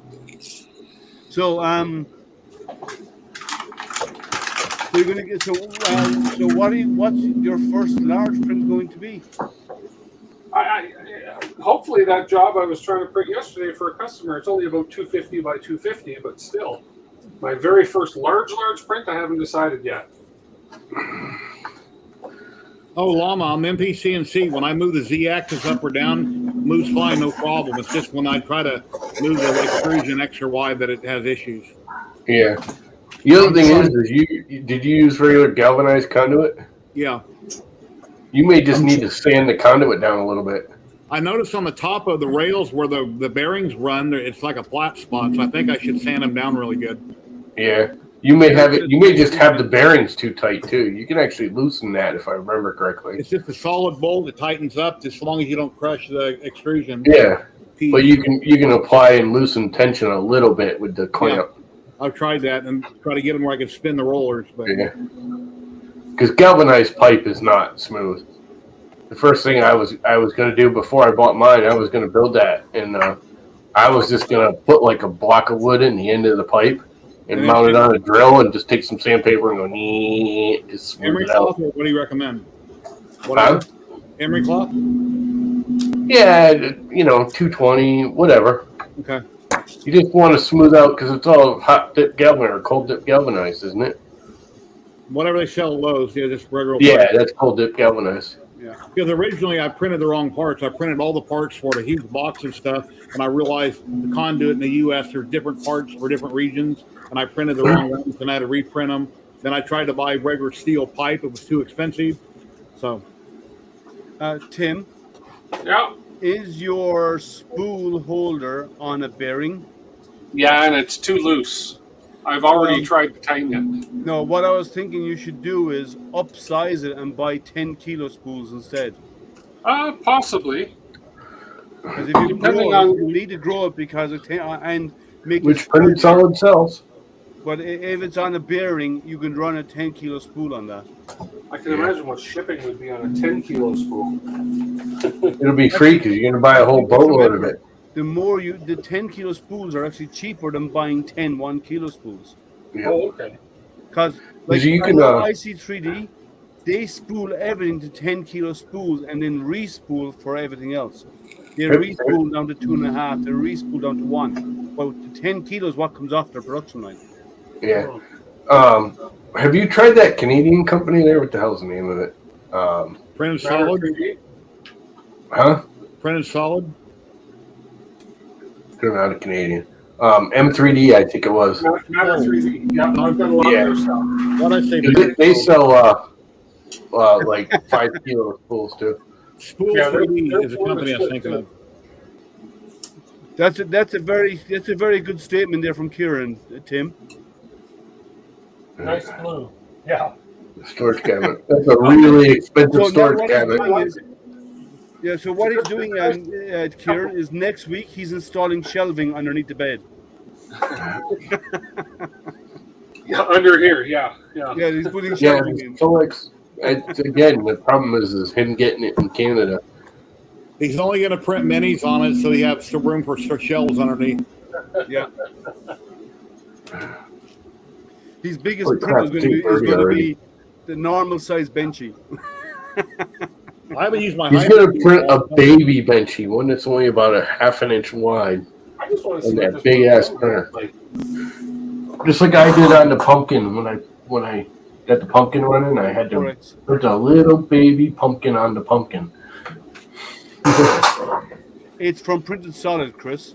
All those colors he had just there are all, and that he just got are from Printed Solid. Printed Solid. Yeah, that's the Blue Moon blue. I love that Blue Moon blue. You should check out their website. They have lovely colors. That's the midnight blue, is it? No, it's Blue Moon blue. Jesse PLA is $20 a roll, and it used to be anything over $45 was free shipping in the U.S. Yeah, I think it's like $120 to Canada to get the free shipping. 300. 300? Is that what it is? Yeah. Unless you change it. That makes sense. It's ridiculous getting over the border. I'm an affiliate for Ziltech, and everybody used to get 15% off, and now they changed it to 5%. And they used to have free shipping over 75. Now they still have discounted shipping. They never went back to free shipping. Read that comment. I'm too hide on the moose. Oh man! Yeah, I just want to. The Mounties will catch you. The Mounties will catch you. You have to put it on pigeons. Huh? You have to put it on a big pigeon. You want to have one hell of a pigeon to carry that. Yeah. I just can see the pigeon going like on the floor like that, you know. That would be just animal cruelty if you put a 1 kilo spool on a pigeon. Flying rats, everybody hates them. Yeah, I don't like them either. I mean, I do like the grown-up pigeons. They look okay, but baby pigeons, they're nice. They're actually ugly. Nice. They're nice everywhere. cooked, actually. They're all over Las Vegas. All they do is poop on everything. They're nasty. They're actually birds. tasty to eat. Yeah. They're actually good meat. It's good food. What, moose? Pigeon. Oh, pigeon? No. No thanks. Too greasy. It's a nice white meat. Too greasy. It's not These mountains greasy. sell from Not what like to that. Pigeons are greasy. Oh, Moose what is do you do that at? decent. It About just 100? it's like it's too muscly. There's no fat for flavor. It's just like a big chunk of freaking dried out meat. Tim, And what's you cook meat are it you wrong. looking at? Sorry. There's no fat. There's no grease. Grease is flavor. You have to steam it. You have to steam Lama, it. one second. basically. What speed are you printing at? It's moving fast. Oh, right now it's at 127. I'll be back in a minute. I'm going to go on a different computer. Okay. All right. I think I'm gonna bolt 3:30. I got a couple things I still gotta do, and then Yeah, go to bed. it is an awesome printer. Yeah, it's a monster. Yeah. I would take a rat rig over the Vorons right now. I don't know, I take both of them. The Voron. Oh, I would definitely- Do they? Huh? I don't think there's a Voron design that's 500. Is there? No. But the rat, you can get a rat rig that's a normal size. I wouldn't build a 500 rat rig. Oh, I don't use 300s. I'm about ready to downsize one of my two printers because I just don't use the 300. It's just too big. String it between the geese and fly them home. Well, Actually, I almost want a freaking mini. well, you know what?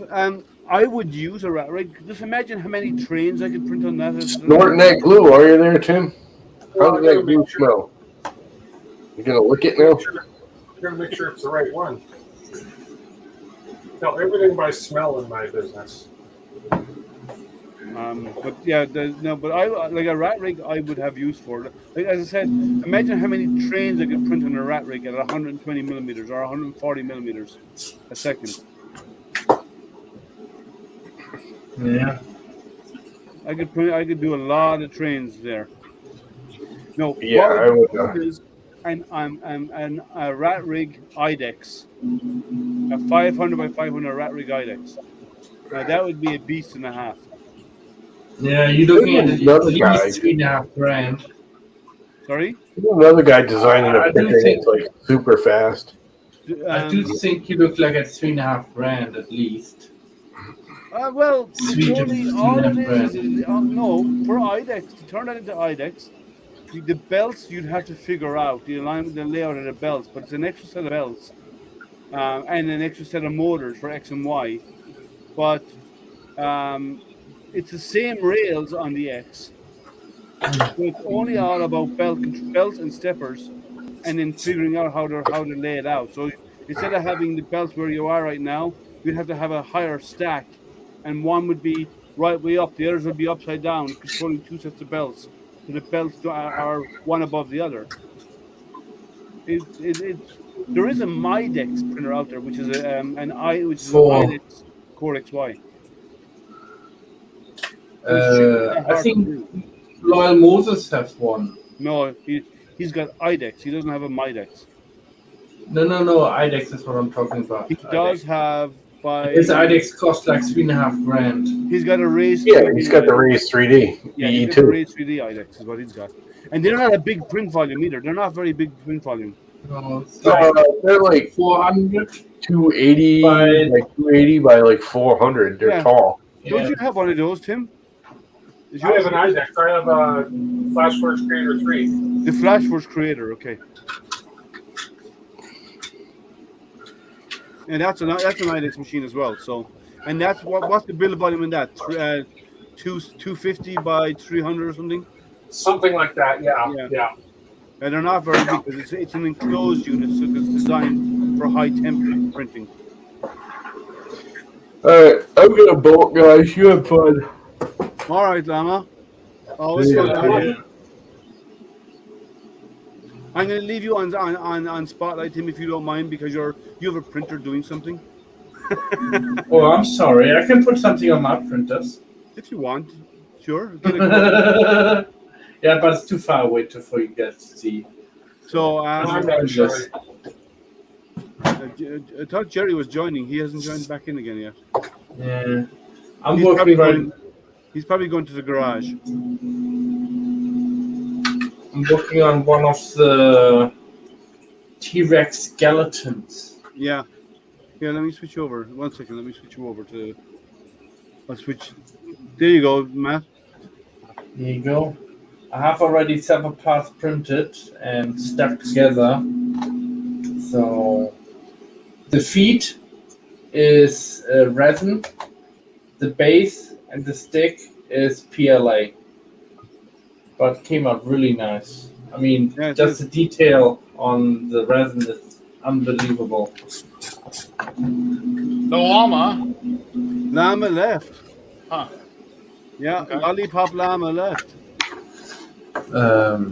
Yeah, that was basically it. Hopefully, I should be ready by in the next couple of days with that thing. Nice. And I'm gonna make another lamp too. Oh, here. Let's bring up Jerry's MP. I don't have it turned on yet. I got to plug it in. And stuff. Squid Games. So which one you want to guys do, in finally. Tim? If you have to go compete in a Squid Game, what do you think would be your niche to get to the next round? I'd be good at the marbles game because it involves math. All right. I didn't see this one yet. I saw till to the tug of war group. I think it was is it Blue Moon? Was that the name of the Blue, Tim? Tim? The what? The blue moon what? What's the name of the filament? The Blue what? Oh, I think it's blue. Hang on 1 sec. Let me pull it up on my iPhone 13 Pro. I just got my new phone today. Very nice. So Tim's got a new bad apple. Okay. New bad apple. If anybody's wonder why I look like I do, I'm on a seafood diet. You see food, you eat it. I know. Yeah, Yeah. blue moon. Kind of like how it is at the moment. The dark one's called Blue Moon, and the light one's called Bull Blue, and the red one I got is called Blood Red Light. Blood Red Light Clear. Nice. So clear, that means it's semi-transparent? Yep. No, I don't think so.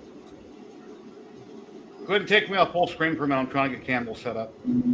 Okay, I'll put Tim back on full screen because he's got a printer going. Okay.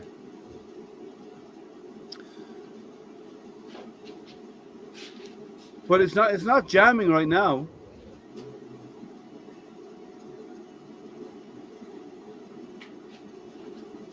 Your printer's not making any noise right now, no vibration. No, it's not. It's sticking to the middle of the bed, so it's only using a small portion of the linear rail. Okay. So it could be something's askew or it's dry rails, yeah. Yeah, so I'll have a look at both. A new bad apple, right? That's right, Chris. I'm an Android user myself. And I got crazy glue on my fingertips. Now I've got more of that arriving probably tomorrow, I'm guessing. And I had to buy. I actually, since you're in sign making, you might be able to give some advice.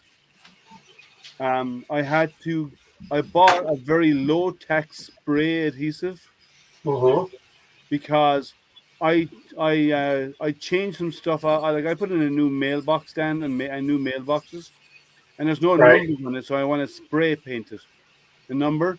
So I bought a low tech spray on glue, and I was thinking of cutting out the lettering on a piece of sheet on some paper,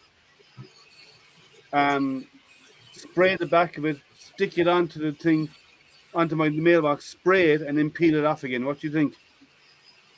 That would probably work. The other option, do you have a like a plotter cutter of any kind, No. like a Cricut or something? No. No. Okay. Yeah, the other option is just to get a piece of if you can get a piece of vinyl, instead of cutting it out on paper, cut it out on a piece of vinyl. Yeah. Because you can put vinyl on it, paint, and then remove the vinyl if the vinyl is only going to be on for an hour or two. Yeah. Because that way with paper, what might happen is if you don't get the edges glued perfectly, your paint will get underneath the edges of the paper. Yeah, but if I spray it evenly with the glue and I rub the edges on so they're actually well stuck, spray and not even leave it time to dry. Just it's a low tack anyway, so it should not really. It should always stay sticky. But if I put it on and immediately as soon as I spray it, peel away the paper. Yeah, I mean that could work. Hopefully, it wouldn't leave any glue residue on the box.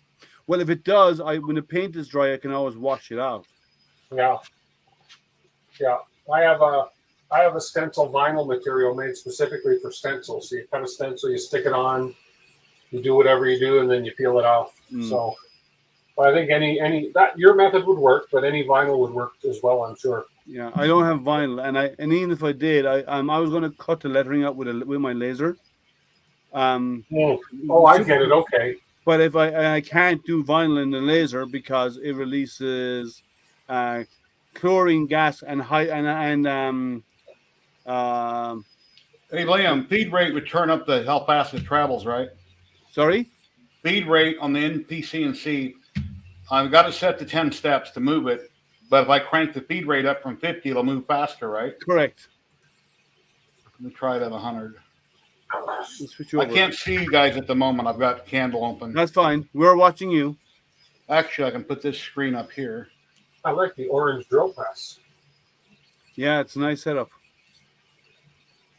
See, I live in one of these areas where your garage is used for parking cars, because if you don't, you'll have to chisel your way into it after an ice storm. That's where I live. Yes, moving. Yeah, it hasn't got hung up yet. But I'll hold it loose to much of bearings. I'll take it up to 500 speed. Now she's motoring.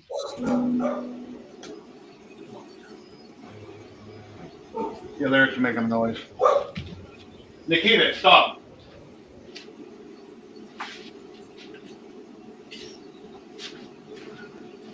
I like your bench drill, Jerry. That's a generic from Harbor Freight, but they work good. It's Wen, W-E-N. Oh, that's their tabletop model, is it?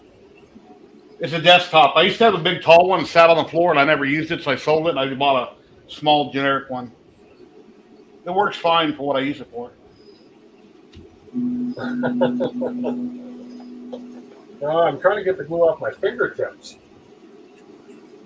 Yeah, I think if I sand it, Liam, you can see it travel here. I think I just need to sand those. It's not hanging up. A drop of acetone on a piece of cloth will dissolve it. Because super glue dissolves with acetone. Yeah, I got most of it off with the first layer of skin. Z-axis is moving.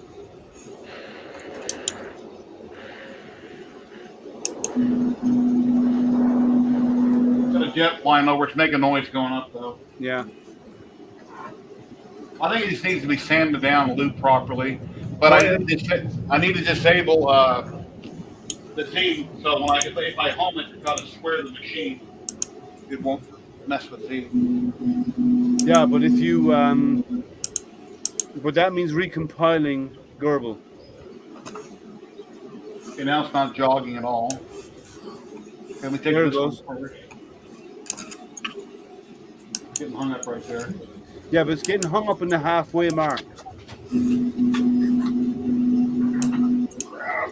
I don't have a wireless mouse. On my laser, I take it in the room with me when I do things, but this one here is hardwired.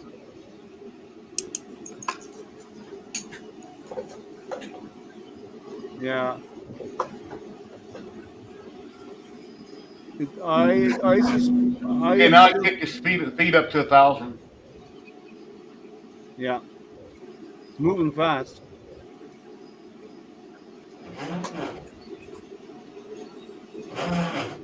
Oh, what's that? They're grinding. The motors are grinding when it gets hung up.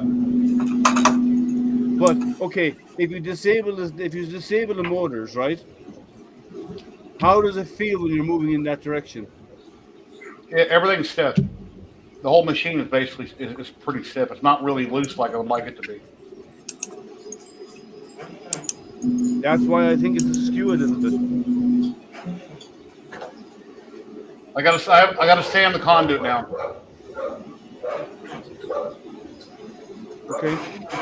Okay, let me take it down to 500. Okay, now that I took the feed down to 500, they're not grinding. Because it does. It's not. It's because it's got a little bit more torque.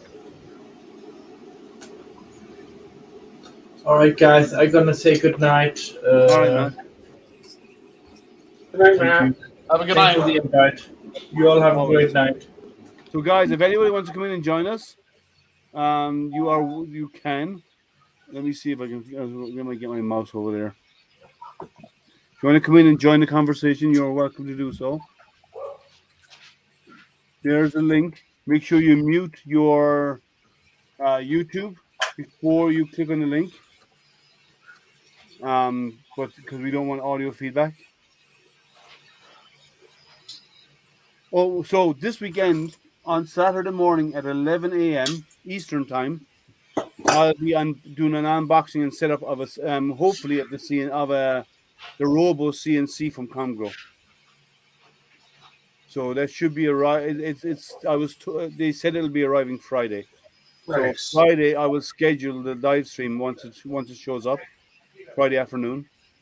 That'll be Saturday morning. It'll be happening at 11 a.m. Eastern. That won't be a long stream because it's an easy setup. And my machine already has candle, and my machine already has all that kind of stuff already on it. And I don't know. They have some test files. I'm sure that it comes with it. Jerry, do they give you test files? With the CNC, Yeah. they gave a whole bunch for laser gerbil and one little perimeter thing for the CNC. Okay. Then I will slice my own file. Yeah, there's In laser gerbil advance. files. Yeah, I'll have a file ready in advance. It comes with candle. But basically, does it come with a bunch of files so you can set it up and get printing right away? No, because laser gerbil files are not for CNC.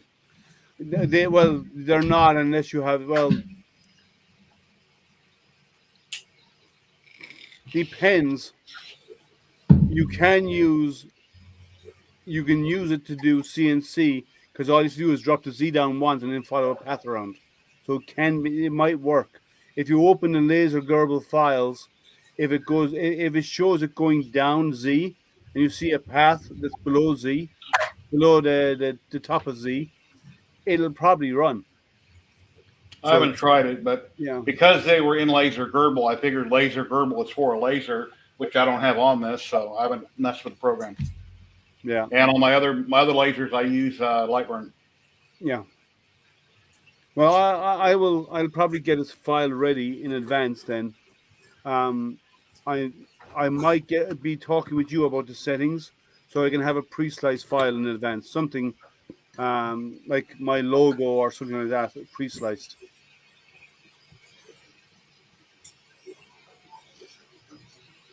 Oh, I don't have it here, do I? I don't have it on this machine. Let me send it to myself so I can bring it up on the other machine. Tim, you're a graphic guy, right? Yeah. Let me see. Let me send this to myself first. And then I'll open it on the other machine because I'm using two machines here. I made a stab at redoing my own logo.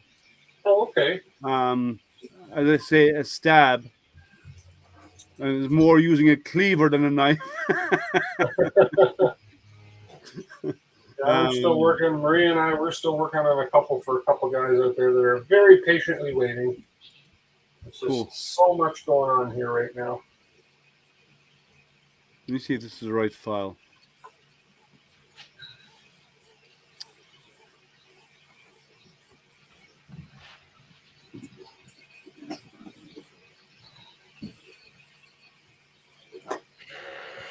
Oh, that's the wrong one. I want the original. Oh, just let me find it and I'm going to send it to myself.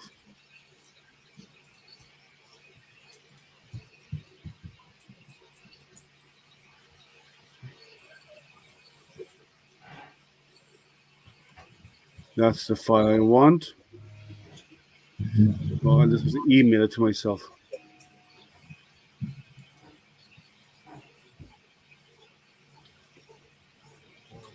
Kicking the feed rate up is basically increasing the power to the steppers, right? It does, but it also it increases the power, but it can actually decrease the overall torque because it's the smaller stepper. The slower they move, the more traction they have. That's why you get less stiction when you're moving slowly.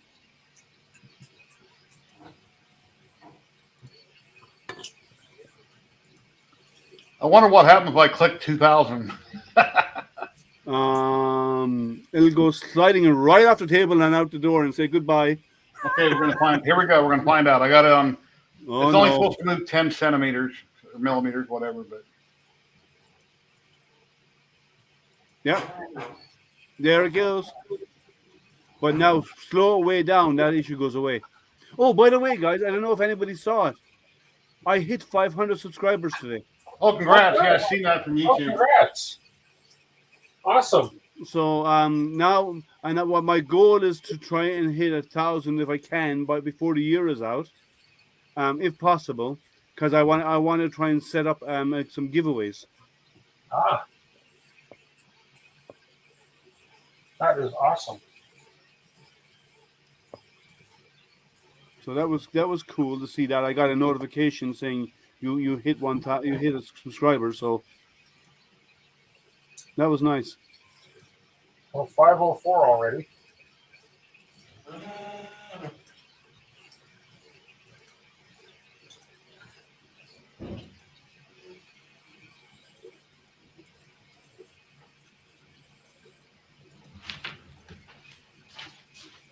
Let's see, where am I? I just over here.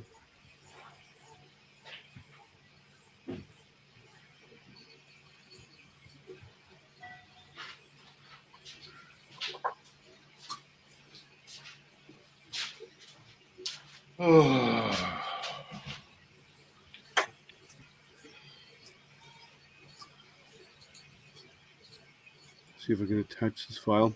So I'm just getting the file over. I'm going to show you what I tried. It's not great, but it's something. Okay, I'll just have to open it up on the other machine and I can share it with you.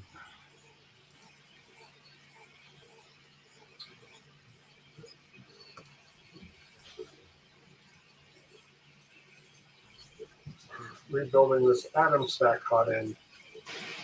Okay. They finally sent me the proper part.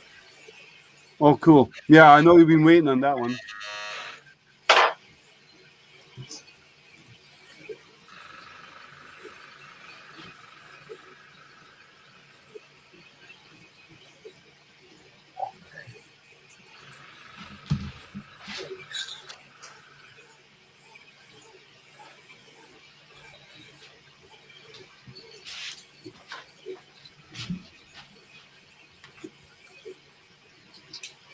Okay, let me share it out and you can tell me how bad it is.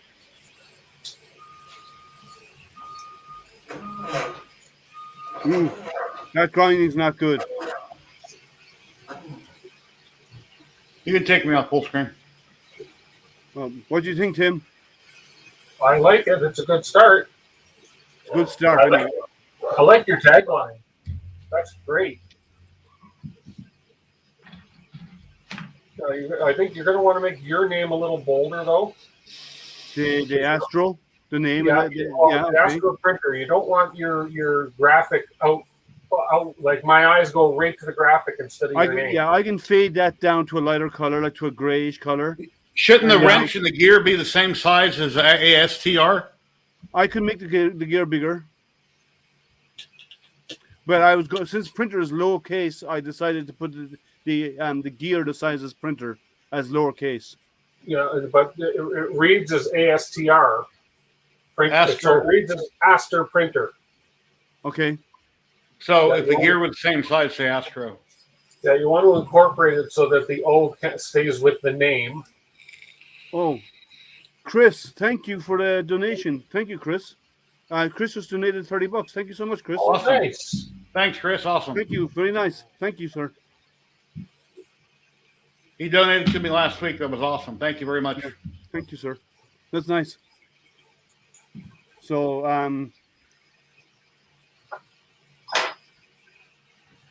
so yeah, okay. I will do some tweaking to it. As I said, I haven't used it anywhere yet.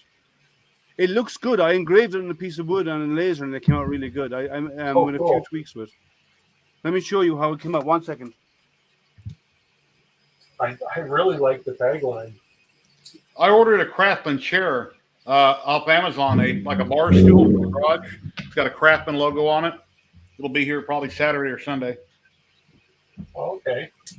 Because what I currently So let me unshare this so we can make this use the screen. So here. Oh, it's over here. nice. Oh, okay. Yeah, that looks good. Yeah. That turned out good. So that's some 3mm ply. So you like don't buy it, make it. Oh, I love that slogan. I like that tagline. Yes. Cool. Okay, officially copyright. No, It's like, but dang. okay. Well, I'll make some tweaks to it. Maybe I'll make the gear. If I upsize the gear to make it larger. Yeah. And you want to line it up with your R. Yeah, and so the range goes out above it, and then I'll make the logo. I'll fade it into color, make it a lighter color gray or something. Yeah. You don't want the logo actually overpowering your name. I don't think. That's my opinion. Thank you, Chris. Let's see. Chris loves the tagline too. Excellent. Yeah. I'm on the right track. It's perfect for a maker. Like, Kind of Irish. Who is kind of Irish? Me? I'm all Irish. No kind of about it. all or nothing. 100%. I'm all in or I'm not going to do it. I just put it together in Inkscape. They are built. So I just threw it together in Inkscape is what I did. An Inkscape, okay. Yeah, I just put it together there.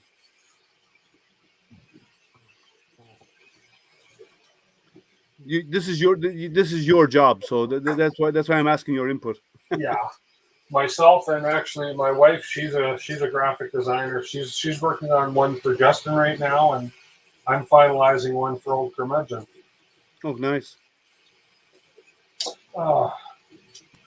It's just that, boy, I'm glad. Oh, Jerry's got goodies.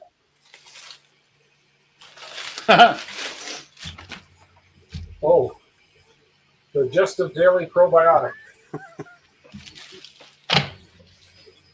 Jerry, how long did it take to get that delivered? 2 days. How far is it to the pharmacy or to the grocery store and just buy it?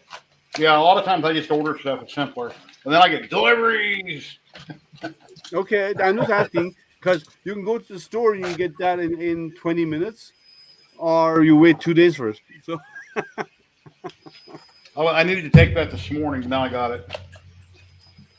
Okay, I can print rubber again. I found out if I don't take those, I have some serious problems. Dennis, you're correct. I'm all potato. You are right. Now, what does that do for you? I'm curious. I've heard about it. It's good bacteria for your gut. Because half of your digestive system is done by good bacteria. Yeah, I have bowel problems. That's why I had surgery, and I have to take shots every 2 weeks. And if I don't take those, I basically have pressure constantly, and I feel like I got to run to the bathroom every 2 seconds. Oh, okay. That will help control the problems. Yeah. Okay, cool. He's basically replacing the good bacteria in his gut as well. Getting up to my age, I got to learn all these things. Yeah, old man. Yeah, well, older than both of you. You are. I am. Not by much, though, is it? No, just a little bit, but Yeah. still. I'll be another year closer to a senior's discount at the end of this month. I wanna. I mean, I don't want to turn 62, but I can't wait till I get there. Then I can buy a new truck. So, and my financial problems, most of them should go away. My wife says, "Oh, you'll just find something else to buy." She's probably right too. But yeah, so okay, I'll do some tweaking on that and that setup a little bit. Do you like the font that was in it? The font? Yeah. Yeah, it wasn't bad. What I want you to do? Can you email that to me? Sure. I want to have a closer look, and I'm going to run it by Maria as well. Okay. She's got a great eye for design like that too. All right. Yeah, it's only an SVG file. Oh, that's fine. You can either DM it to me or email it to me. I think you have all my contacts. Yeah. Let's see. Finally, that was not an easy sock to put on. How's my Blue Marvin looking? Oh, he's pretty looking. That is nice looking filament. Yeah, it looks really good. Let me just check one thing here. Just what I'm looking for. I shall call her Jessie. Marvin's a guy. Oh, I shall call him Jesse. I don't know. I could put some boobies on him. I dare you. Marvin with boobs. It's easy to do in Fusion. I actually had to pay for a year of Fusion today. I guess I didn't have to, but I was so frustrated I couldn't get access to one of my drawings because it said my trial had expired. I couldn't get the license to update through the Maker's version, so I just said the heck with it. So I was offered a year for 300 and something, and I said I'll just do 12 months, and I won't have to worry about that again for a year. So no, Fusion. I use Fusion for CNC, but I only need the Maker version because I'm not going to be exporting out as a editable file. But you probably use Adobe products more, I'd say. Oh, I do. I have the Adobe Suite. I have 2 subscriptions for that because I need it for business and I use it at home too. Yeah, my son has it for school because he's been doing Photoshop in school. I was disappointed when they stopped their box product and forced you to go to a subscription if you want to keep the updates. But it is what it is. Yeah, I don't like the way they do that either, because I think they could do better. You know, they shouldn't be a lot of this kind of stuff about all the subscription software. There's good and bad in it, and like you're always paying. There's no end to paying for it. I know a lot of people who went away from Photoshop, because it went to subscription, and they went to, what's the one they went to? Like people who went away from Lightroom, who went to Darktable, right? Instead of Lightroom, and I know guys who did other stuff along those lines because of the subscription system. Yeah, and like Darktable is not that expensive. No. And what other ones out there do they use? What's the other one? Well, I need Adobe Acrobat Pro because of the way customers send me files, and I need Illustrator. And for me to buy those 2 individually on a subscription costs more than the whole package. Yeah. So I've got access to all of the Adobe products, but I only use 4 of them. So. Yeah. Yeah, the other one they use, they like to use is, well, I'm just going to find the name of it here. 1 second. I was watching Mike, Never Let the Machine Win Mike's video today. He his video on making a watermark for your StreamYard stream, and he was mentioning a Photoshop alternative. It's a $69 one-time purchase, and it was a nice looking software. What's it for? It replaces Photoshop, and Yeah. he uses it to make his borders and his backgrounds and stuff for StreamYard. It's a one-time fee. Yeah, I'm gonna look. Let me find it and see what it was Because I called. don't like when companies want a monthly subscription fee forever. It's just another bill every month. No, it's not. It's a one-time fee, and you get upgrades for life. Oh, well, send me a link. I appreciate it. I'm trying to find the name of it on my machine. 1 second, I'm looking for it. I have it. I just don't use it often. I'm gonna find this video right now, and I'll find it for you. There it is. There, and the software is called. Oh, he didn't put the he didn't put the name in his description. Okay. I'm gonna mute myself for a minute and listen to see if I can hear the name of it in his video. Yeah, I can find it.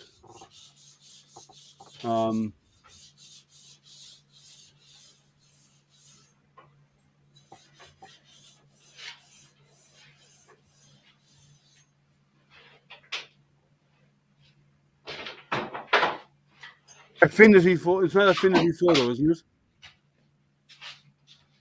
Here's what I have on this, but I never used it. Affinity Photo. Yeah, it's $60. It's $55. This came with my Hypercube, and I want to put in a big tree tech board on my Hypercube, and then I put this in the CNC and never used it. That's when I bought that little $35 jobby. Hey Thomas, how are you? Hey, Mika. Thomas. Hey Mika. Yeah, Affinity Photo is $55, and and you get free upgrades. Yeah, I just threw a link in. I don't know if it worked. It just go. It's affinity.serif.com.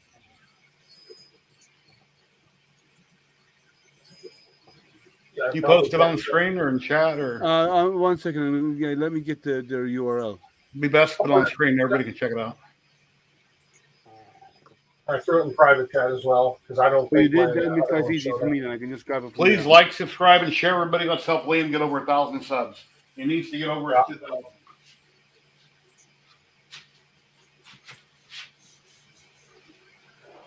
So there is the link to Affinity Photo. Affinity Photo, or it wasn't the page. Oh, there it is. Yeah, Affinity Photo. If you look at it, it looks like Photoshop. It has functions like Photoshop.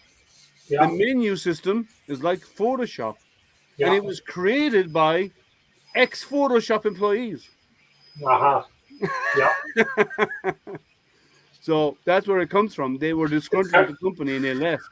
It's more, from what I saw, it's more idiot-proof than Photoshop. Like, in other words, the learning curve is not nearly as high as Photoshop. I agree. It's a nice software, yeah. Yeah. I've used it a few times tweaking astronomy photos because we do some Photoshop play on those images and stuff, like light curves and all this kind of stuff. Yeah, I think I'm going to try the trial, and if I like it, I can drop one of my Adobe subscriptions. Well, for the only you don't have but that's only for photos. You don't have the other stuff that you use, like what is it, Essentials? Is that what you said you use? Yeah, I use Illustrator, but Illustrator is a vector program. But most of the stuff I do, I create my thumbnails, etc. I can do that all in Bitmap. So you could probably do it in Lightburn or Inkscape. Sure.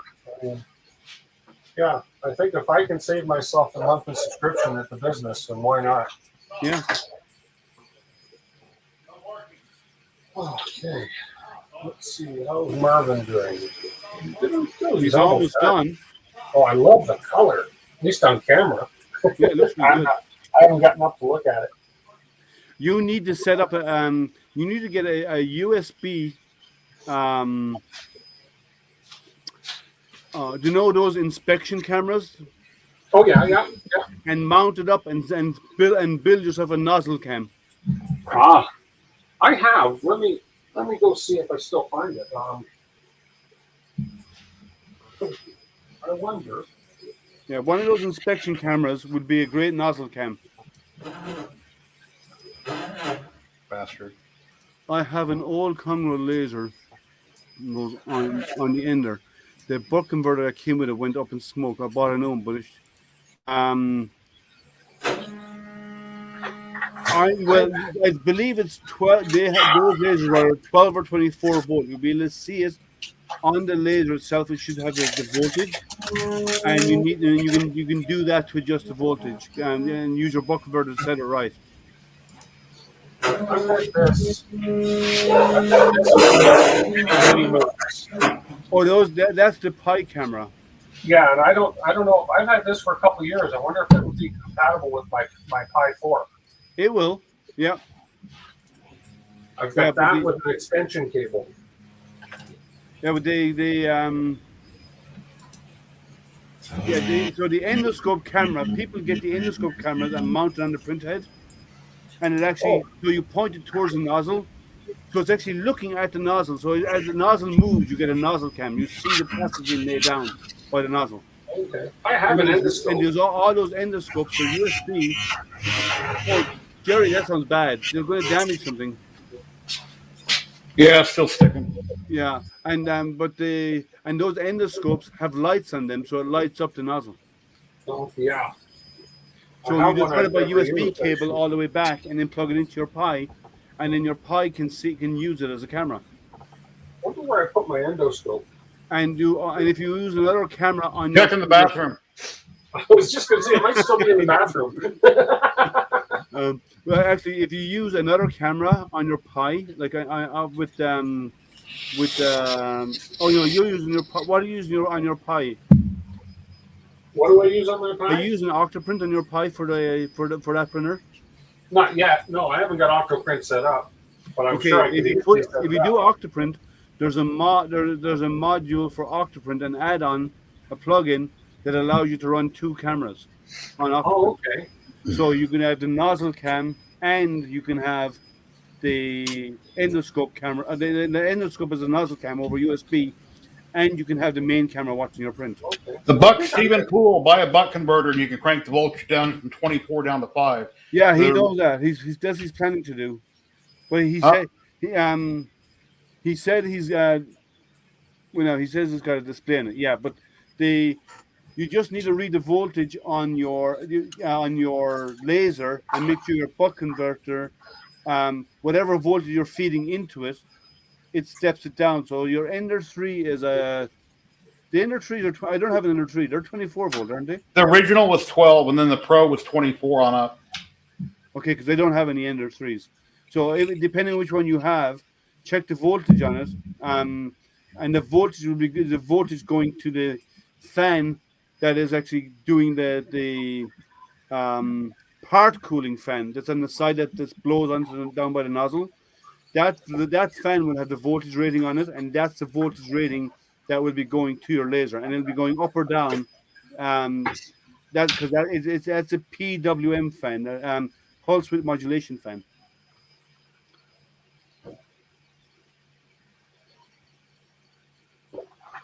I prefer the buck converters where it's got the little screen and you can just take your finger and type in the voltage, up or down. Otherwise, you got to use a meter and turn the screw and turn them forever to get them to work.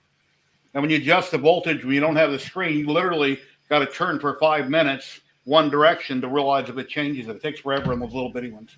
Sometimes, yeah. That's your endoscope? Yeah, it was in the guest bathroom. No, I'm kidding. Yeah, let me make you full screen. 1 second. I'll drag you up there and make you full screen. It's got a light on the tip. Lights. Yeah, but that's so okay. But what you really want is a USB mounted one. Oh, go ahead. Let's see. Yeah. Show it. No, don't. Never mind. My ear. Now look, we can see the other side of the wall. We can see all the way through. Yeah, the light shines through to the other side. This will creep you out. Would they borrow Aspen's telescope for that? No, you're not. Nobody's getting my telescope. Oh yeah. Actually, it's really cool to see a close up of someone's eye. How much are those? Funny smell to it. No, I'm kidding. How much do those cost? They're on Amazon for like $15 probably. This one? The USB endoscopes are about $25. I need to buy one. I'm the kind of person that can have fun with it. I don't remember this. I don't want to see those videos, Jerry. I don't want to see those videos. I've had it for about a year. I can just imagine where Jerry's going to put that camera. But it comes with a couple different tips and all sorts of magnetic tips. And My Oh, wife mirrors. leaves tomorrow. Tomorrow morning, my wife's going to the airport, or I'm taking her to the airport.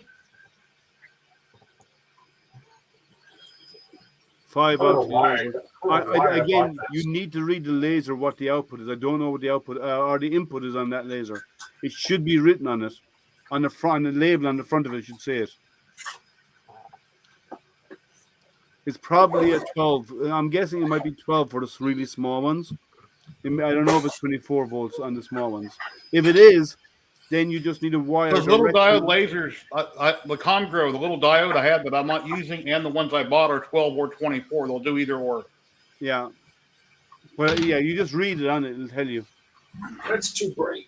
So where's Betty off to?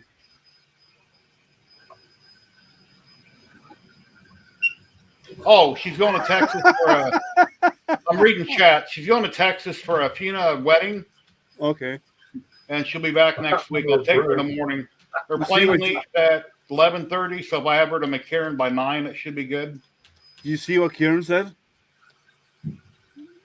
What happened to her broom? Yeah, really. Well, it's only $70, so it's cheaper than flying on a broom. Well, it should be written on the board where you plug in. Then, if it's not written on the laser itself, it might be on the top of the board where you plug in the power connections. It might say the voltage there. You could always try it and start low and work your way up. And when it goes pop, it was too high. When you do a John and you get smoke, it was set too high.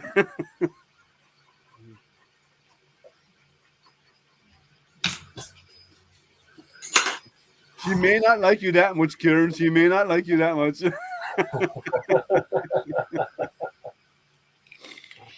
I'll tell you what, Kieran.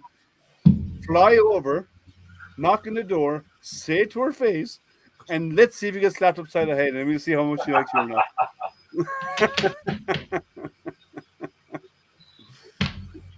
What is your mission if you choose to accept it?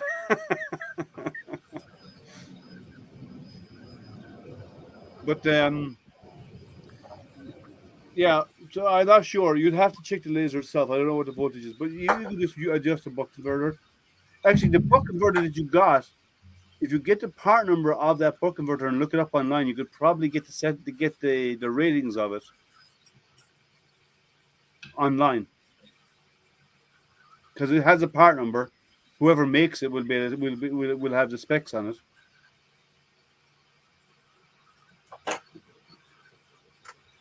How long has this program been around, Affinity? Oh, it's been around a couple of years. I heard about it about 3 or 4 years ago, I believe.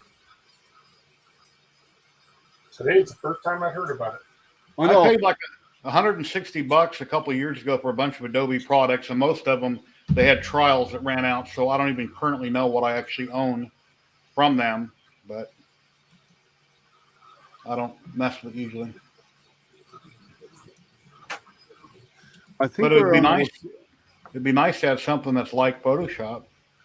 It's very, very like Photoshop. Yeah, it was first released in 2015. So yeah, it's about 6-7 years. I'll go watch Mike's video. Mike done a video about it, right? Yeah. I'll go watch it. But it's super like and it's easier to use than Photoshop. Now I don't use a lot of the features in it because most people use about 2% of what Photoshop can really do. And I'm the same for when it comes to Affinity for astrophotography. But for video editing, I use what the hell do I use? DaVinci Resolve, yeah. Awesome program. Yeah, I used to use Movie Studio Platinum 16, and every couple of years I'd have to upgrade, but it was real limited on what it did. And Movie Studio Platinum does just about anything you can imagine. It does. I think when my subscription, I'm going to go to that when my subscription expires. Yeah, Adobe's the one I just said is free. I mean, you can buy a pro version. It's usually not needed for most of the world, but free version does everything. Yeah, but if you should look into to know the way you change brightness on images and so on to standardize them, you should look into Darktable. Darktable is similar. It's and I think Darktable is free if I remember correctly. I just emailed this Affinity program to myself. So now when I go in the house, I can check my email and I can click on the link. I use my email for all that kind of stuff all the time as well. Or I could write it down, but it's easier just to send it to myself. Yeah. Oh, I have a question for you guys. I'm going to show you something. Thanks, Dennis. I'll look at that. I want your honest opinion. Do you think Luke Skywalker should be this short? Make yourself big so we can actually see it. Yeah. Let me switch it over. Just drag yourself. Yeah.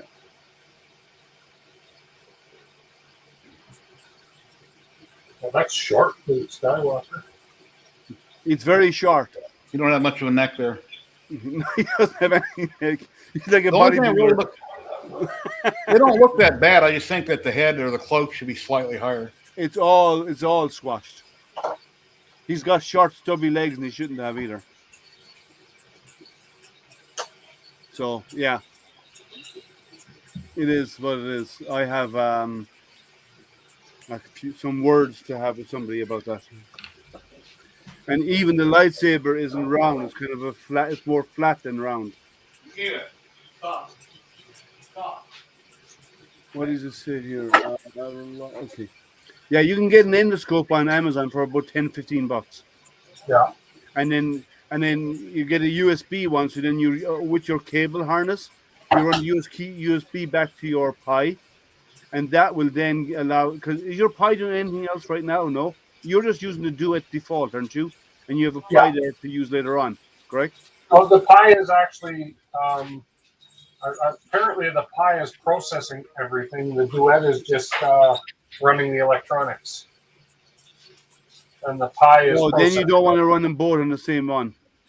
Yeah, I'll probably just do it one camera. I may just use this one Pi camera. Yeah. So if you're whatever you so when you have your setup, you're using Clipper on the Pi, right? No, I'm using RipRap. RepRap. Okay. I believe RepRap supports cameras, so you should be able to run the camera off RepRap to be able to see. What did you use that little camera for, Tim? I mean, is there a specific reason why you bought it? What, the endoscope? Yeah. No, just because it was. I think it was one of those Amazon flash deals. Oh. And I said, "Oh, cool!" So I just bought it because I don't have one. So Tim is an impulsive buyer. Then we've established. Yeah, I am. If you're working on a vehicle underneath the dash or something, you can't quite see what you want to get to. I mean, that'd be really cool to have something like that to see where you can't see, so you know where you're going.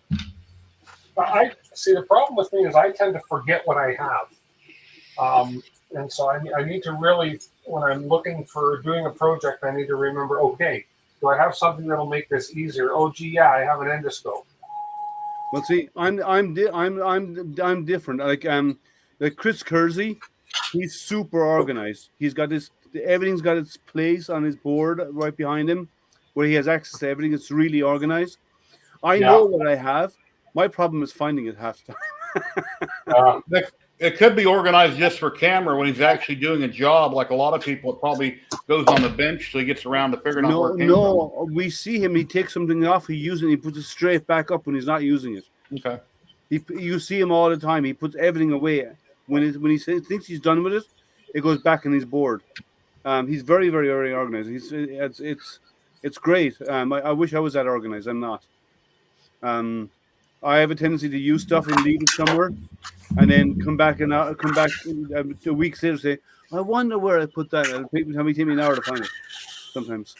So you're going to be doing unboxing Saturday morning at what, 10 o'clock your time? 11 a.m. U.S. Eastern. Okay. As long as it comes in Friday. It's scheduled to come in Friday. That's what they said. Yeah. And if it arrives Friday on time, that's what they say. It's. I'll do it. I'll create the event Friday once it turns up at the door. I won't do it beforehand, just in case it doesn't. And then on Saturday, then we'll do the unboxing and just set up an unboxing, and I will pre-create a file for it in advance. And actually, you know what? I might even send a file to you to test. Okay. That's nice, Phil. We have Here Comes Trouble. Hey, man. Uh-oh. Hey, what's going on? Who's trouble? How you You. doing? Oh, that's true. Wait, don't run this kind of trouble. Is Life lots is of no fun. fun if it doesn't make you a little bit of trouble, right? That's Great what I job love on your video. Thanks. Yeah, you came out really Oh, good. I appreciate the help. As you Well- see, I referred you both on there. Thank you You for know, that. if Tim would ever give me some freaking help, I would call him out too. Oh, by the way, Why don't you Bear ask? stole the show with the You glasses. never by the way. ask. Do you know that? Bear, wrong person. Bear stole the show, by the way, with the glasses. Yeah, he was a pain in the ass putting those on too, He Because didn't it- want us. because the ends tickled his ears, All and right. he did not want anything to do it. I was showing him a treat and everything. He's like, This "Screw looks you." good. That's nice. Looks Yeah, good. this filament's much darker in person. It's my first time running Jesse PLA. Hey, Karen, why don't you come in? Yeah, come on in, Kieran. Well, he's probably working though. Kieran's probably working. You got And a thanks winter for the beard call-out, going by the on? way. What's that? John, You got thanks you for the growing a call-out, by the winter way. beard like I am? No, this is my 8-day shadow. Okay. So yeah, so I was I know the feeling. working on with Maddie's I respect you. craft Dominic, I don't know what you're up to. Hey, make tripod big. Let's see his garage. Yeah, 1 second. I'll switch you over. I was just taking the text. Damn, you're a tough taskmaster. Oh, they furred out the wall nicely. It looks good. Yeah. So Oh, nice. yeah, the cabinets will be here on the 28th. So yeah, Cool. did this on the board there. Yeah, I'm making Brent one for won. my grandkids, but I haven't test burned it yet. Yeah, Brent wanted it, and I was like, okay. It actually came out a lot better than I. It looks good. Yeah, it's very dark, and I was kind of worried because it's bamboo. Everyone says bamboo just doesn't. The first test I did on bamboo, I had light spots. When I flipped it over and retested, I made a thing for my wife's nephew's getting married next week. I got really close with the laser. I think I was at 100%, 1200 speed. I think I'd have to look at it, and then it came out real good like that. But They Yeah, say bamboo it, tends to have light spots. they say I'm putting borax on the surface on bamboo before you engrave it helps. But I've never had color issues with doing bamboo. yeah, I tried borax twice, but the one I actually burned and gave her that I clear coated, I didn't use borax on. I was surprised. It looks like black paint. I mean, it came out that nice. Yeah, That was well, the first test. because like that's because it's all I all love one that color. board. You can get bamboo that actually looks different bends color because there are blocks of bamboo, and they're put together. So you can, and the density of the wood can vary. Oh yeah, and that's why people think that they engrave wood. Like, why doesn't it look the same? Well, unless you really char it, the Yeah. different wood fibers are going to behave differently. The grain. Oh, by the way, then- one thing you might find it's still a bit sooty. If you spray it with a clear coat or whatever, that will bond it all together. Yeah. Well, it depends on what she uses it for. If she's going to use it as a cutting board, I'm not going to do anything to it. She can use mineral spirits on it or something, but otherwise, I'm not going to mess around with someone else's You can get linseed oil, burnt linseed, linseed oil. And rub oil. it. Yeah. Rub it with burnt linseed oil. It will darken it a little bit, and it will also seal it. I got a bottle of stuff they recommended on a group for cutting boards. I'd have to go look in another room, but to put on it if you're going to use it as a cutting board. And then I had a couple areas that were really light, so I just highlighted those areas in light burn and reburned those darker rather than the whole thing again. Yeah. Yeah. I remember when it was 2 weeks ago, when I homed it, and then it went back to the orientation or whatever it is, back to origin. Yeah. It wasn't centering. It was off. Well, all I had to do was tighten the belts, try to make them a little bit more even, and seemed to fix it. So, I done that on glass. I painted a piece of glass, and I done Kiss, and the whole thing was shifted. So I tightened up the belts, and that seemed to solve the problem. I mean, I was shocked how well that turned out. That came out really Yeah, good. really good. Did you what did you put on the glass? Anything? I used Paint. Paint, I think. tempera paint though. Okay. So Okay. what's good about this, because Congro was using some of their paper. PSPC. Yeah, this just washes right off, man. So Yeah. just with water. Oh, cool.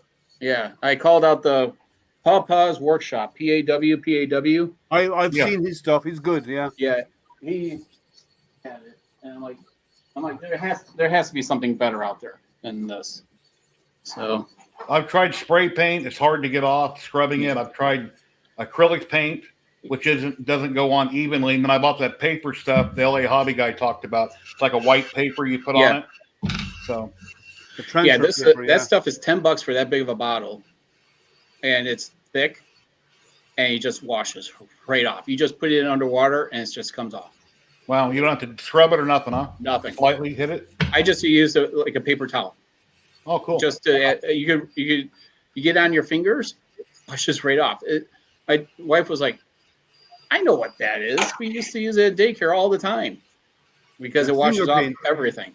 Yeah, finger Practically. paints would work. Like water-based finger paints would work. Yeah. I'm not sure how big they are yet. I think they're like 5 by 8, but I ordered 2 cases off Dollar Tree. You got to order 24 at a time. They're getting their cutting boards back in stock. And the ones I ordered off Amazon a long time ago, they cost me $60 for 12 of them, but they're really like a 1/4 inch thick. And they got like that. Like, it cost me $60 for 12 of them. Yeah, I was looking at them and I was like, I think it's good for like little gifts, definitely. But for people to really use them, I'm not sure about it. So, but yeah, it's that I found. Where was it? What's the shop that you went? Home Goods, and that was like $3 for that one. Mm-hmm. Yeah, I like to get Michael's has some good stuff as well. If you want like boards and stuff that you want to engrave, they have like natural edge wood that you can buy there. Do I have any here? Yeah, I'm gonna be getting another laser engraver, but man, this one is a monster in comparison to this. I'm like, I have no room for it. So I have to These figure out are how I'm nice. gonna do it. You can get these in Michael's for a couple of bucks. Yeah, let me go full screen. It's easier. If you home it, John, no matter where you home it at, you can't run a job, and I've been fighting it for a week. So you can't home it because it won't start from a home position. You get these at Michael's. Oh yes, yeah, I've seen those. Those are neat. Or those like that. Yeah. And they like if you use this with a laser and combination of the CNC, I'm giving you a preview of one of the things I'm going to do with it. Yeah, like that. What if you get the thicker ones, what you can do is on your CNC, bolt it down and cut out the area here to put and drill through to put in a clock. Like you can buy the clock faces and mechanisms. Oh, And then on the other side, laser burn the numbers for the clock around it. oh, that's cool. Yeah. That's a great idea. So you can combine this, and you can get them thicker than this. If you get them thicker, you can actually embed the clock mechanism all the way in the back. Otherwise, it's sticking out. But you can do that kind of stuff with these. And you can even do it with this stuff as well, You can put a clock on one side and then put text on the other side or something. So, but it's nice because it's live edge wood. It's nice, is it kiln dried already? It's already pre-dried, yeah. They don't say exactly how it's dried, but this is basswood. Yeah, basswood engraves nicely. Yeah, and I like that you actually have the grain going through it, Yeah. Or in this way, you have the grain, the length like a plank. How many years it is old, right? Each one's a year. Well, that's if this is the trunk of the tree, correct? But could be a big branch too. Well, yeah, if it's the trunk of a tree, each ring represents a year. Yeah, and so what makes the wood harder is if it's densely grown. Like the pine now, the rings are freaking like a 1/4 inch thick because they're in an open field and they grow so fast versus if it's in a densely populated forest, it's fighting with other trees and the rings are going to be a lot smaller. And that's going to be a lot harder of a wood. Mm-hmm. I'm thinking about maybe trying some ironwood. That stuff is very dense. It's got its name for a reason. So I'm thinking about maybe to get some pieces of ironwood and give it a try in the CNC.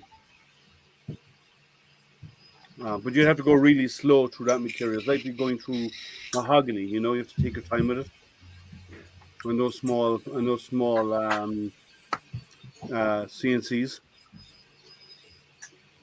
Yeah, so right now, like each ring on here is 5.2 millimeters just for this. Yeah, that's a fast And growing material. Yeah. yeah, that's a real fast growing tree. I'm gonna go back on the other computer, guys. I'll be right back. All right. This is not that fast, actually. If you look at this one, if you look at the grains, they're pretty close together, John. Yeah.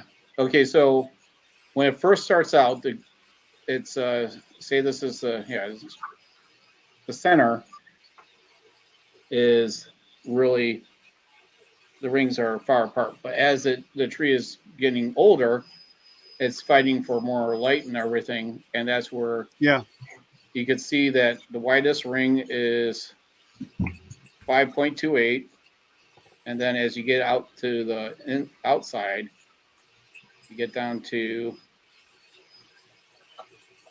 2.72. Yeah, some of mine are about the same in this one as well. So, but this is a nice material. So, I mean, that's good to like make a clock or something out of. yeah. Yeah, that one you were holding up, Liam, was 18 and a half years old. Sorry, say that again? That one you were holding up was 18 and a half years old. 6 months, 4 days to be accurate. Which one? That piece of wood you were holding up. How do you know that? I did. Well, it's just, I used to be a botanist, right? So, I'm kidding. Sorry, that was lost on me. I'm sorry. I have a terrible sense of humor. Or I'm just slow. One or the other. No, it's my bad sense of humor. Wow. Oh, look at that. See, Time John lapse. can move fast. Oh, So no one can say he's slow just because he's got one leg. Look at the speed of that guy No. go.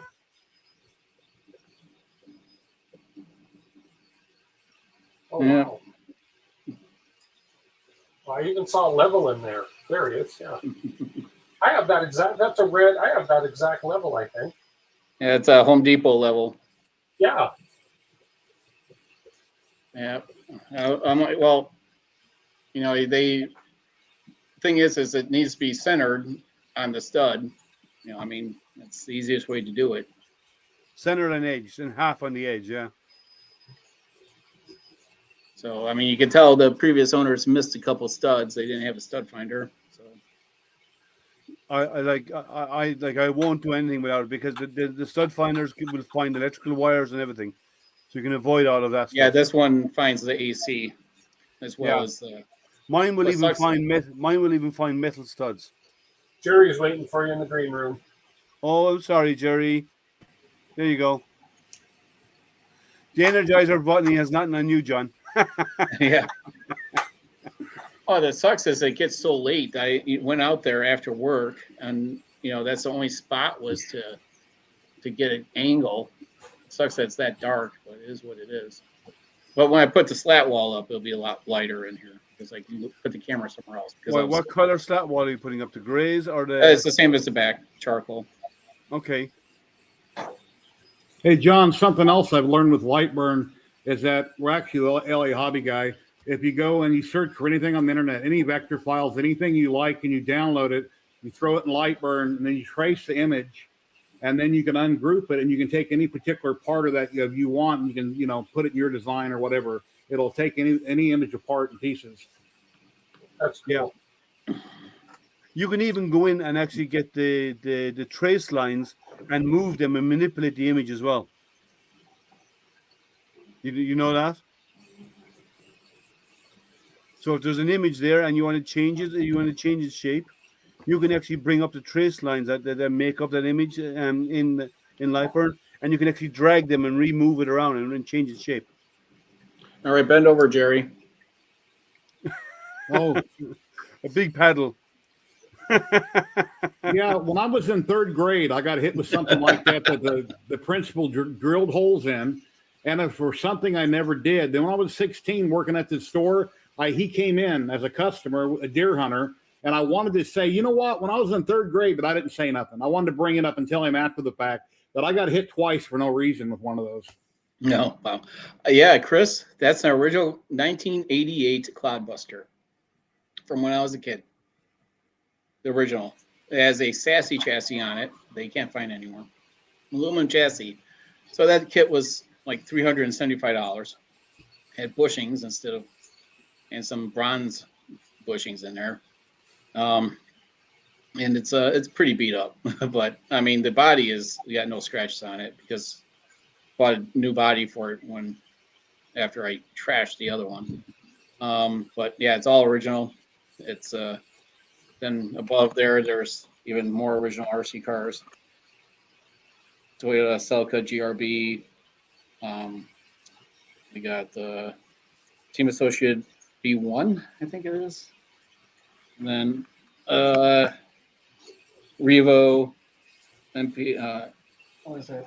RS Sport, HPI.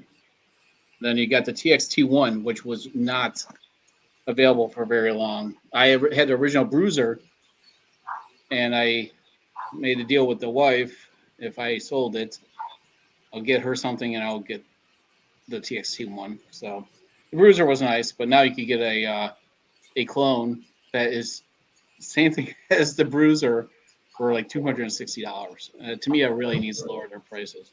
I mean, it proves that how much these companies, these knockoff companies, are making, and the product is identical. The moldings are identical. They totally ripped off Tamiya, and now you got all these awesome rock crawlers that are basically Tamiya's competition for the original Cloudbuster Mountaineer.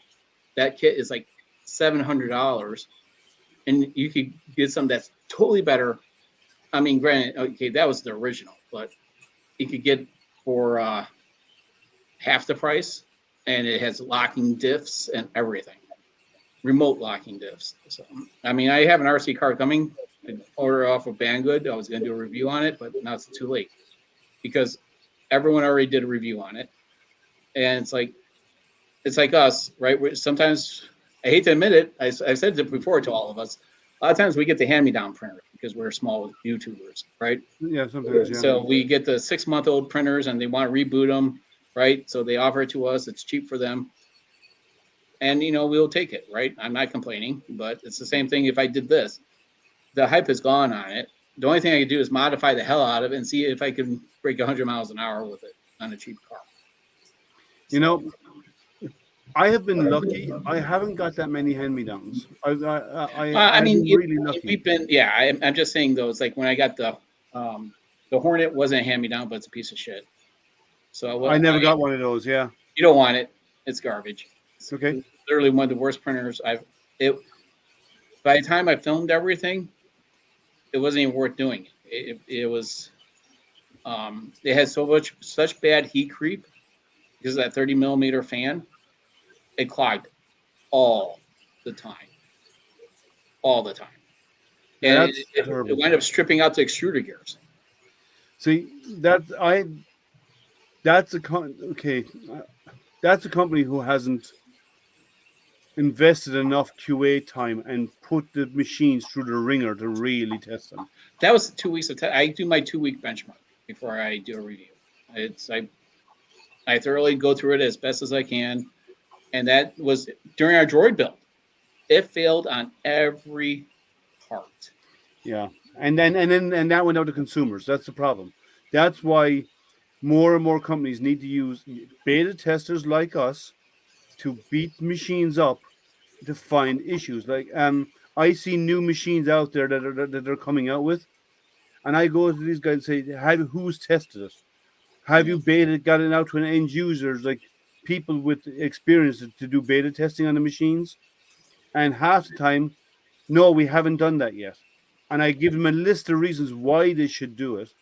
And some of them say, okay, it makes sense, let's go do that. And others ignore you, and then eventually nothing happens with it.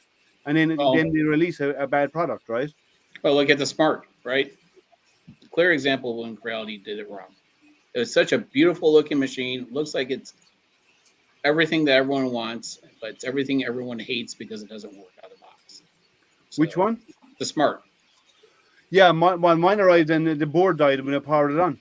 Well, and it's the leveling. Everyone that's gotten it has had a problem with the leveling. I'm on a group, a user. I'm on a member group, a Discord group, and they've actually gotten updated versions of firmware from Creality that's fixed it, and people are printing now with it properly. Well, how long does it take? How many points on that bed is it? I don't know. I think I saw the listen, pictures. It was a ton of points on it. Yeah, it takes like 10 minutes for it to level. It should be minimum 3x3 or a 4x4 is what they should be doing. I would think that it would be 6x6 on something like that or something. I don't know. No, it's a huge bed. bed. It's only 300 by 300 bed. Like my Ender 5 Plus only does a 4x4. No. Yeah, 4x4 on my Ender 5 Plus. Well, I mean, like with this laser, right? I couldn't get it was homing, and then when I did set to origin or do a reprint, it was off.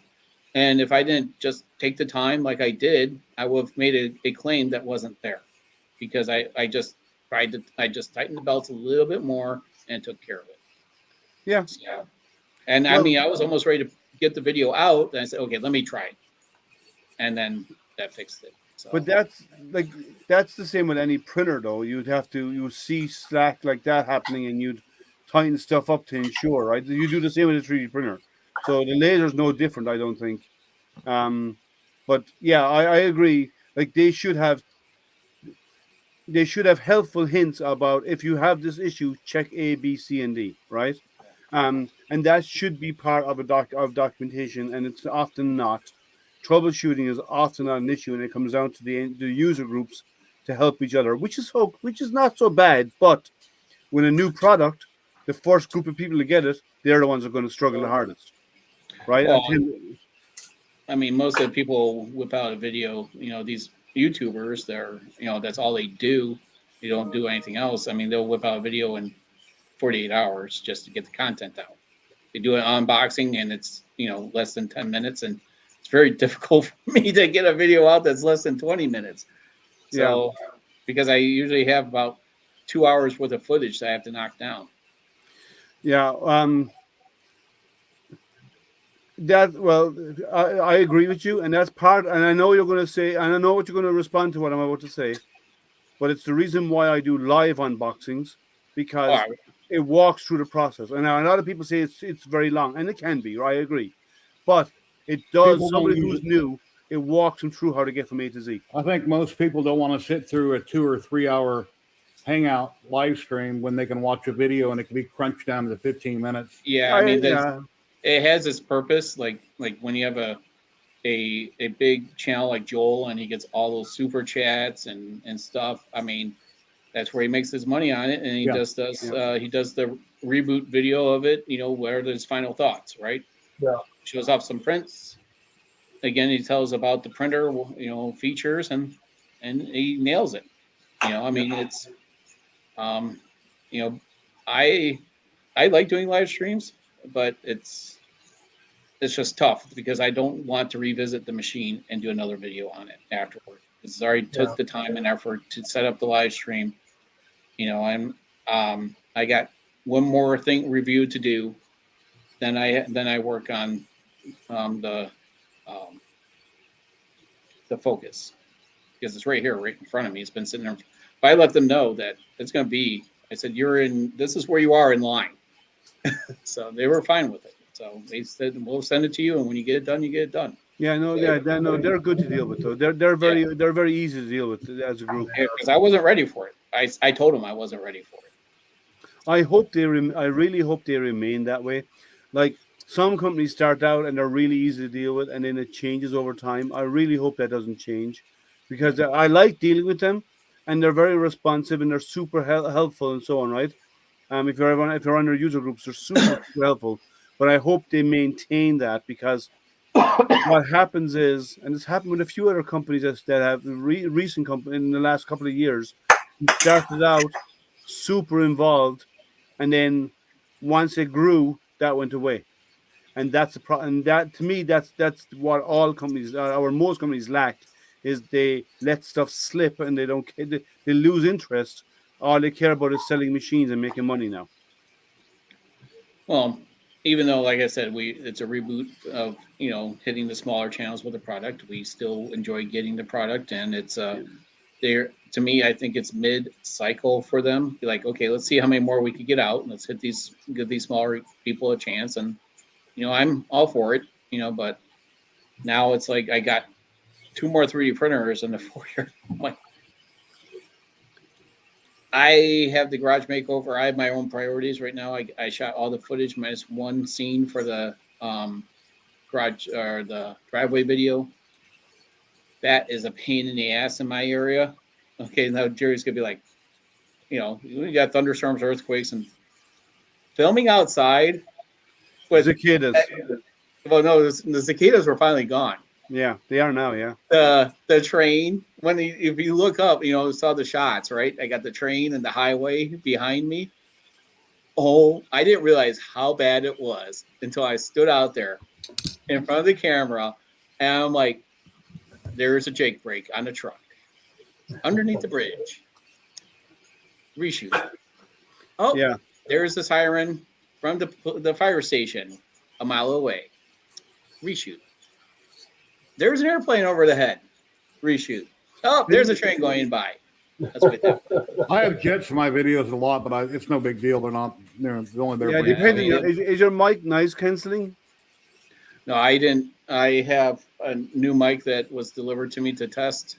I gotta try it. It's like the Rode clip-on. I'm not a fan with that. Seeing that big freaking module attached to people. I think you still add a lapel to it if you want. I don't know. I have lavaliers. I have a lavalier that you clip. No, I have a lavalier too. Yeah.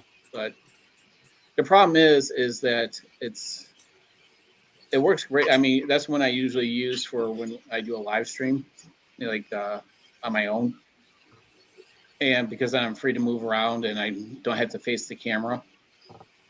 That's Steven's butt converter right there that he wired. And Steven, if you're still watching, I fried one a long time ago. It looked like it was wired right. I didn't check the connections. The minute I plugged it in, pop, and I had smoke. And that's the only thing I've ever fried. But Steven sent this to me over on Twitter. But yeah, I had the positive and negative. It was wired backwards in the plug that I had got from whoever I got it from. And anyway. Steve says, I'm here.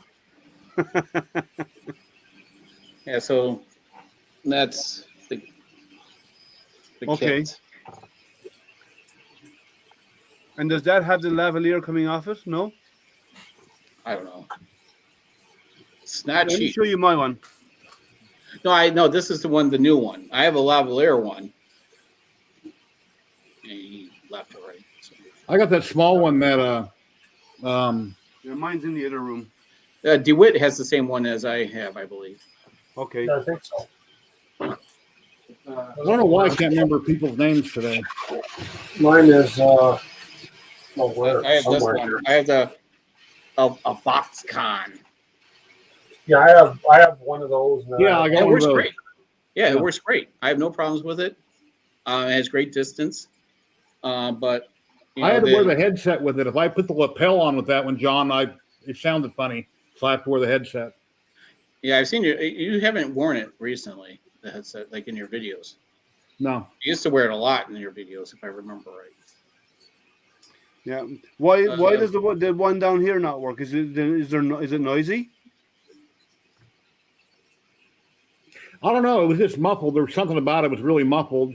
So when I put the mic on my mouth, my wife says, "Oh, you breathe hard. I can hear you breathing." Well, I'm sorry. I'm fat. I breathe hard. Well, if you wear the one here, if you put it directly underneath, that's a problem. Because what happens is, no, you don't. You put it over here, so it picks up the sound. Now, there's only one thing you need to remember is don't turn away from it, right? But if it's over here and you're looking straight ahead, it works great. Yeah. And it's all about the orientation. And this one I have here, I just take it with me, from Stream Deck wherever I stick it over there. My one I use Blue Yeti. This the blue snowball, and everything. I'm using it right now. The audio is really good with these. I mean, and there's different settings, so you can set it for two-way mics. So if you're interviewing someone, you can flick a switch and it'll pick up audio from both directions, or you can make it omnidirectional and all this. Because there's three options there for the settings, and it works really, really good. The audio is fantastic with it. That's probably the best investment. I even use that for all of my my work meetings, and the audio is fantastic with it. I think I should start using this and do a review on it like pretty soon, or at least add it to a video, because the biggest How problem about is using it during your build the build out of your garage and combine it? yeah. Did you recently buy that, John? No, I've had it for months. Okay. Did you buy it off Amazon? No, it was given to me by the company. Oh, okay. I was going to say, if not, if you bought it and you're going to review it, you got to hit them up and tell them, and then they'll probably refund your money. Yeah. So this has the optional. You could do the 3.5 input jack. It also has a micro SD slot on there to record directly. So you can save audio. Oh my God. I didn't realize it had that, because that is a game changer right there. That is no wonder why this thing costs a lot of money. I was like, what? I mean, to me, it looks like it's a reboot of Oxcom. But I was like, it has like a slot on the side. I'm like, no, wait, that can't be an SD. I'm like, because that's what's great about it, is that even if you lose your audio going to there, or that you're out of range, it still saves to the SD card, so you don't lose it. That's the one thing that pisses me off the most, is I don't know if my phone or my camera, my SLR, is actually recording. I've lost audio before on it using even the lavalier, but with just using a built-in mic is garbage, because we gear the lens going in and out. So you have to have an external mic on it. Yeah, no, but like when I do my live events on Saturdays, I bring that microphone out with me and put it on a desk in front of me. Oh, it has they call it a furry windshield. Oh, that's for that's for dead cat. Yeah, dead cat. Yeah. Liam, I gotta run. All right, Tim. Thank you for joining us. Run fast. No, How about I'm that too for my big to DSLR? Had really high ratings. I put that on my DSLR. Oh, so it's the Rode knockoff. All right, take care. Called Yeah, a Movo. that looks just like the Rode. So. Yeah. Watched a few videos, and a lot of people highly recommend them. I don't remember what I paid, like $50-$60. So I guess I should use it. When you're doing stuff in the garage, you could use it, talking about what you're doing and so on. If you're getting video of it, because you did a sped up time lapse there, right? So yeah, that would be, the rest of it would be there's an introduction. I faced I used my phone on that one. Unfortunately it's a little light, but it is what it is. I mean, just like what you saw. Because it's just a dark area of the garage, and there's with so much stuff in here, it doesn't light up that great. But the other side over here is going to be the challenging side, because I got to go around now that sub panel box with trim and everything. It's basically like putting up siding. Yeah, but doing around the sub panel box would be easy enough. Yeah, it's just gonna be a square, but it's not gonna be all that bad. Yeah, I gotta go around the window. And actually, you don't need to put siding on it, because no, I'm saying that the slat wall goes on like siding.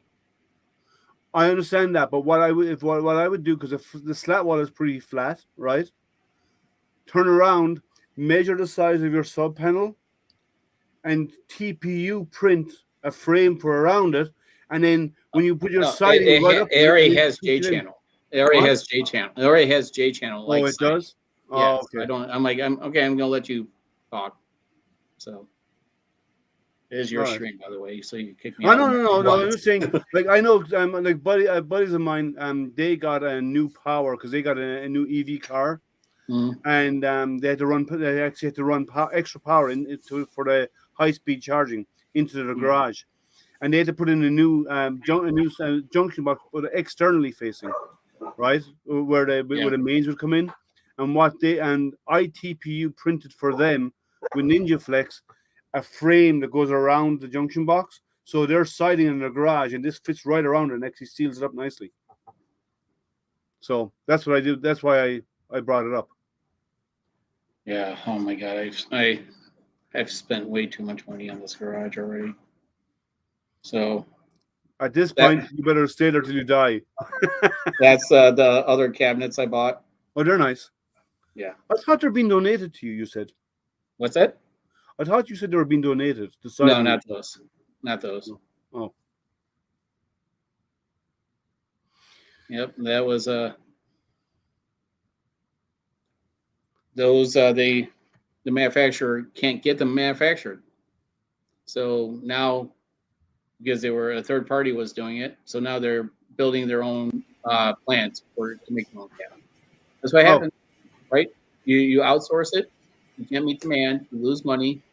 Are you leaving, Jerry? Yeah, I got to get taken off. I got to do some stuff with my wife. Well, it's been 3 hours already. Okay. All right. Oh, yeah. Take care, guys. Later. Bye-bye. So, go on. Oh, no, it's so they said they're building their own plant because they never committed to it, because one cabinet could cost as much as that whole kit that I got. So that was $2,000 for that whole kit. And the cabinets, for their top-notch quality, to get that same setup for their cabinets would probably be about $6,000. Yeah, and to do the production here in the States would cost them even more again, because it's just sheet metal. I mean, it's a matter of how.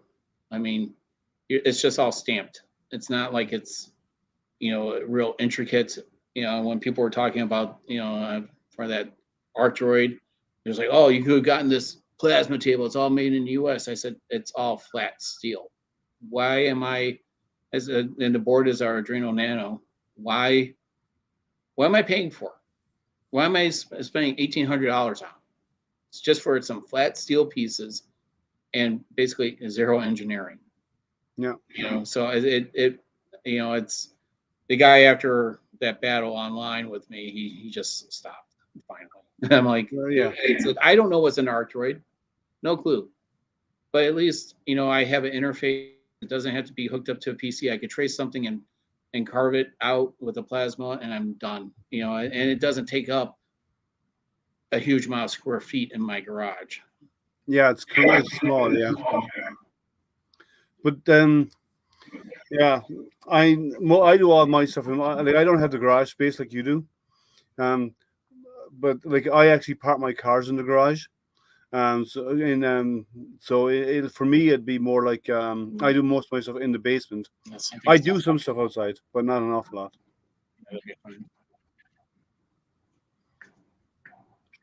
So yeah, so the garage is going to be eating up all our time now for the next couple of weeks, isn't it? It's gonna be. I'm juggling. I don't know, six videos right now at once. It's not easy. So basically, I'm just recording it and trying to. A lot of it will be voiceover. The one for the update video for the it's a lot easier. It was like the old school way of doing it. It was it's easier to just talk to the camera. That I don't do a lot of anymore. It's like, wow, it's a lot easier. Because I'm like, oh, I'm done. Even though I shot all the video outside, but it was a lot of retakes. So it took just about the same amount of time. But that one deserved FaceTime for that video, because I'm not going to stand behind a recording and do a voiceover when I'm talking about the trolls. So it's a troll tribute. So yeah, I'll try. What kind are those? Maybe there should be another one that's probably that your mother will probably like that one. Yeah, it's then I have a small box behind me of another video that I have to do, and that needs to be out in the next week or two. Small printer? No, it's an accessory. And then so I may wind up. You didn't get your chocolate printer, did you? The chocolate printhead? No, I may do with the Focus live stream. So just because I want it to be out there, and I know how fast I could build the machine. Yeah, it's really And fast. if everything's out and ready, I should be able to keep that live stream within an hour or so. But it's also an easy machine to build and test. I should be able to have under a 10-minute video on it. Building is very fast. The print, I've rendered at about 100 millimeters a second. Once you get the first layer down, and it prints fine. It prints really good. Yeah. Without any tweaking. I've printed it really fast. So one thing I would caution is the ribbon cable at the side of that goes into the print head. Yeah. That has a tendency to work its way loose because it's push fit, right? And what happens is the more it goes to the far right when you're facing the printer, to the far right of you, and when it parks itself, it parks the rear right, and that actually the ribbon cable gets pulled a little bit. And okay, take care, Stephen. Stephen's leaving. Yeah. And that actually Later, causes Stephen. what actually happens is you get a jarring effect on the ribbon that actually pulls the ribbon up a little bit, and that causes. There's been a few people who've had run into issues of it just stopped extruding in the middle of a print, and it stopped extruding because the cable came loose and everything went cold, right? So there was no connectivity there, even though the cable looked like it was in there. It's actually ajar a little bit.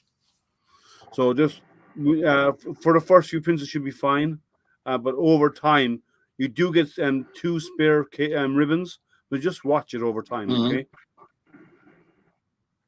Actually, and it's all furls, by the way. On that, they properly terminated the wires. Well, I'm gonna take off too. And we're wrapping up anyway. So, thanks for dropping in. That's good. Yep. Yeah, and Artillery does ferrules, which is nice. So Yeah, it does. Yeah, it'd be nice that if other manufacturers would actually do the right thing. Crowley. Agreed. It's about All right. time. Just have to. I'll Take catch care, you man. guys later. Right. Ciao. Yep. Well, it's been 3 hours. It's been just a little bit over 3 hours. Thank you for everyone who's been hanging out here for so long with us, and it's been fun. Remember, you're always welcome to come join in when we do these hangouts on Wednesdays. I should be having on Saturday an unboxing of a CNC machine on Saturday, and if I do have the CNC Saturday, I'll have a laser the week after, so I'll have 2 in a row for sure. So please like, subscribe, ding that bell, and remember to get notified when I do go live on my weekly hangouts or when I do live unboxings, and I do have a couple between now and the end of the year. And I'd like to thank you all for hanging out with me, and all I can say is, guys, stay safe, stay healthy, and stay printing out there. Thank you, and have a good night.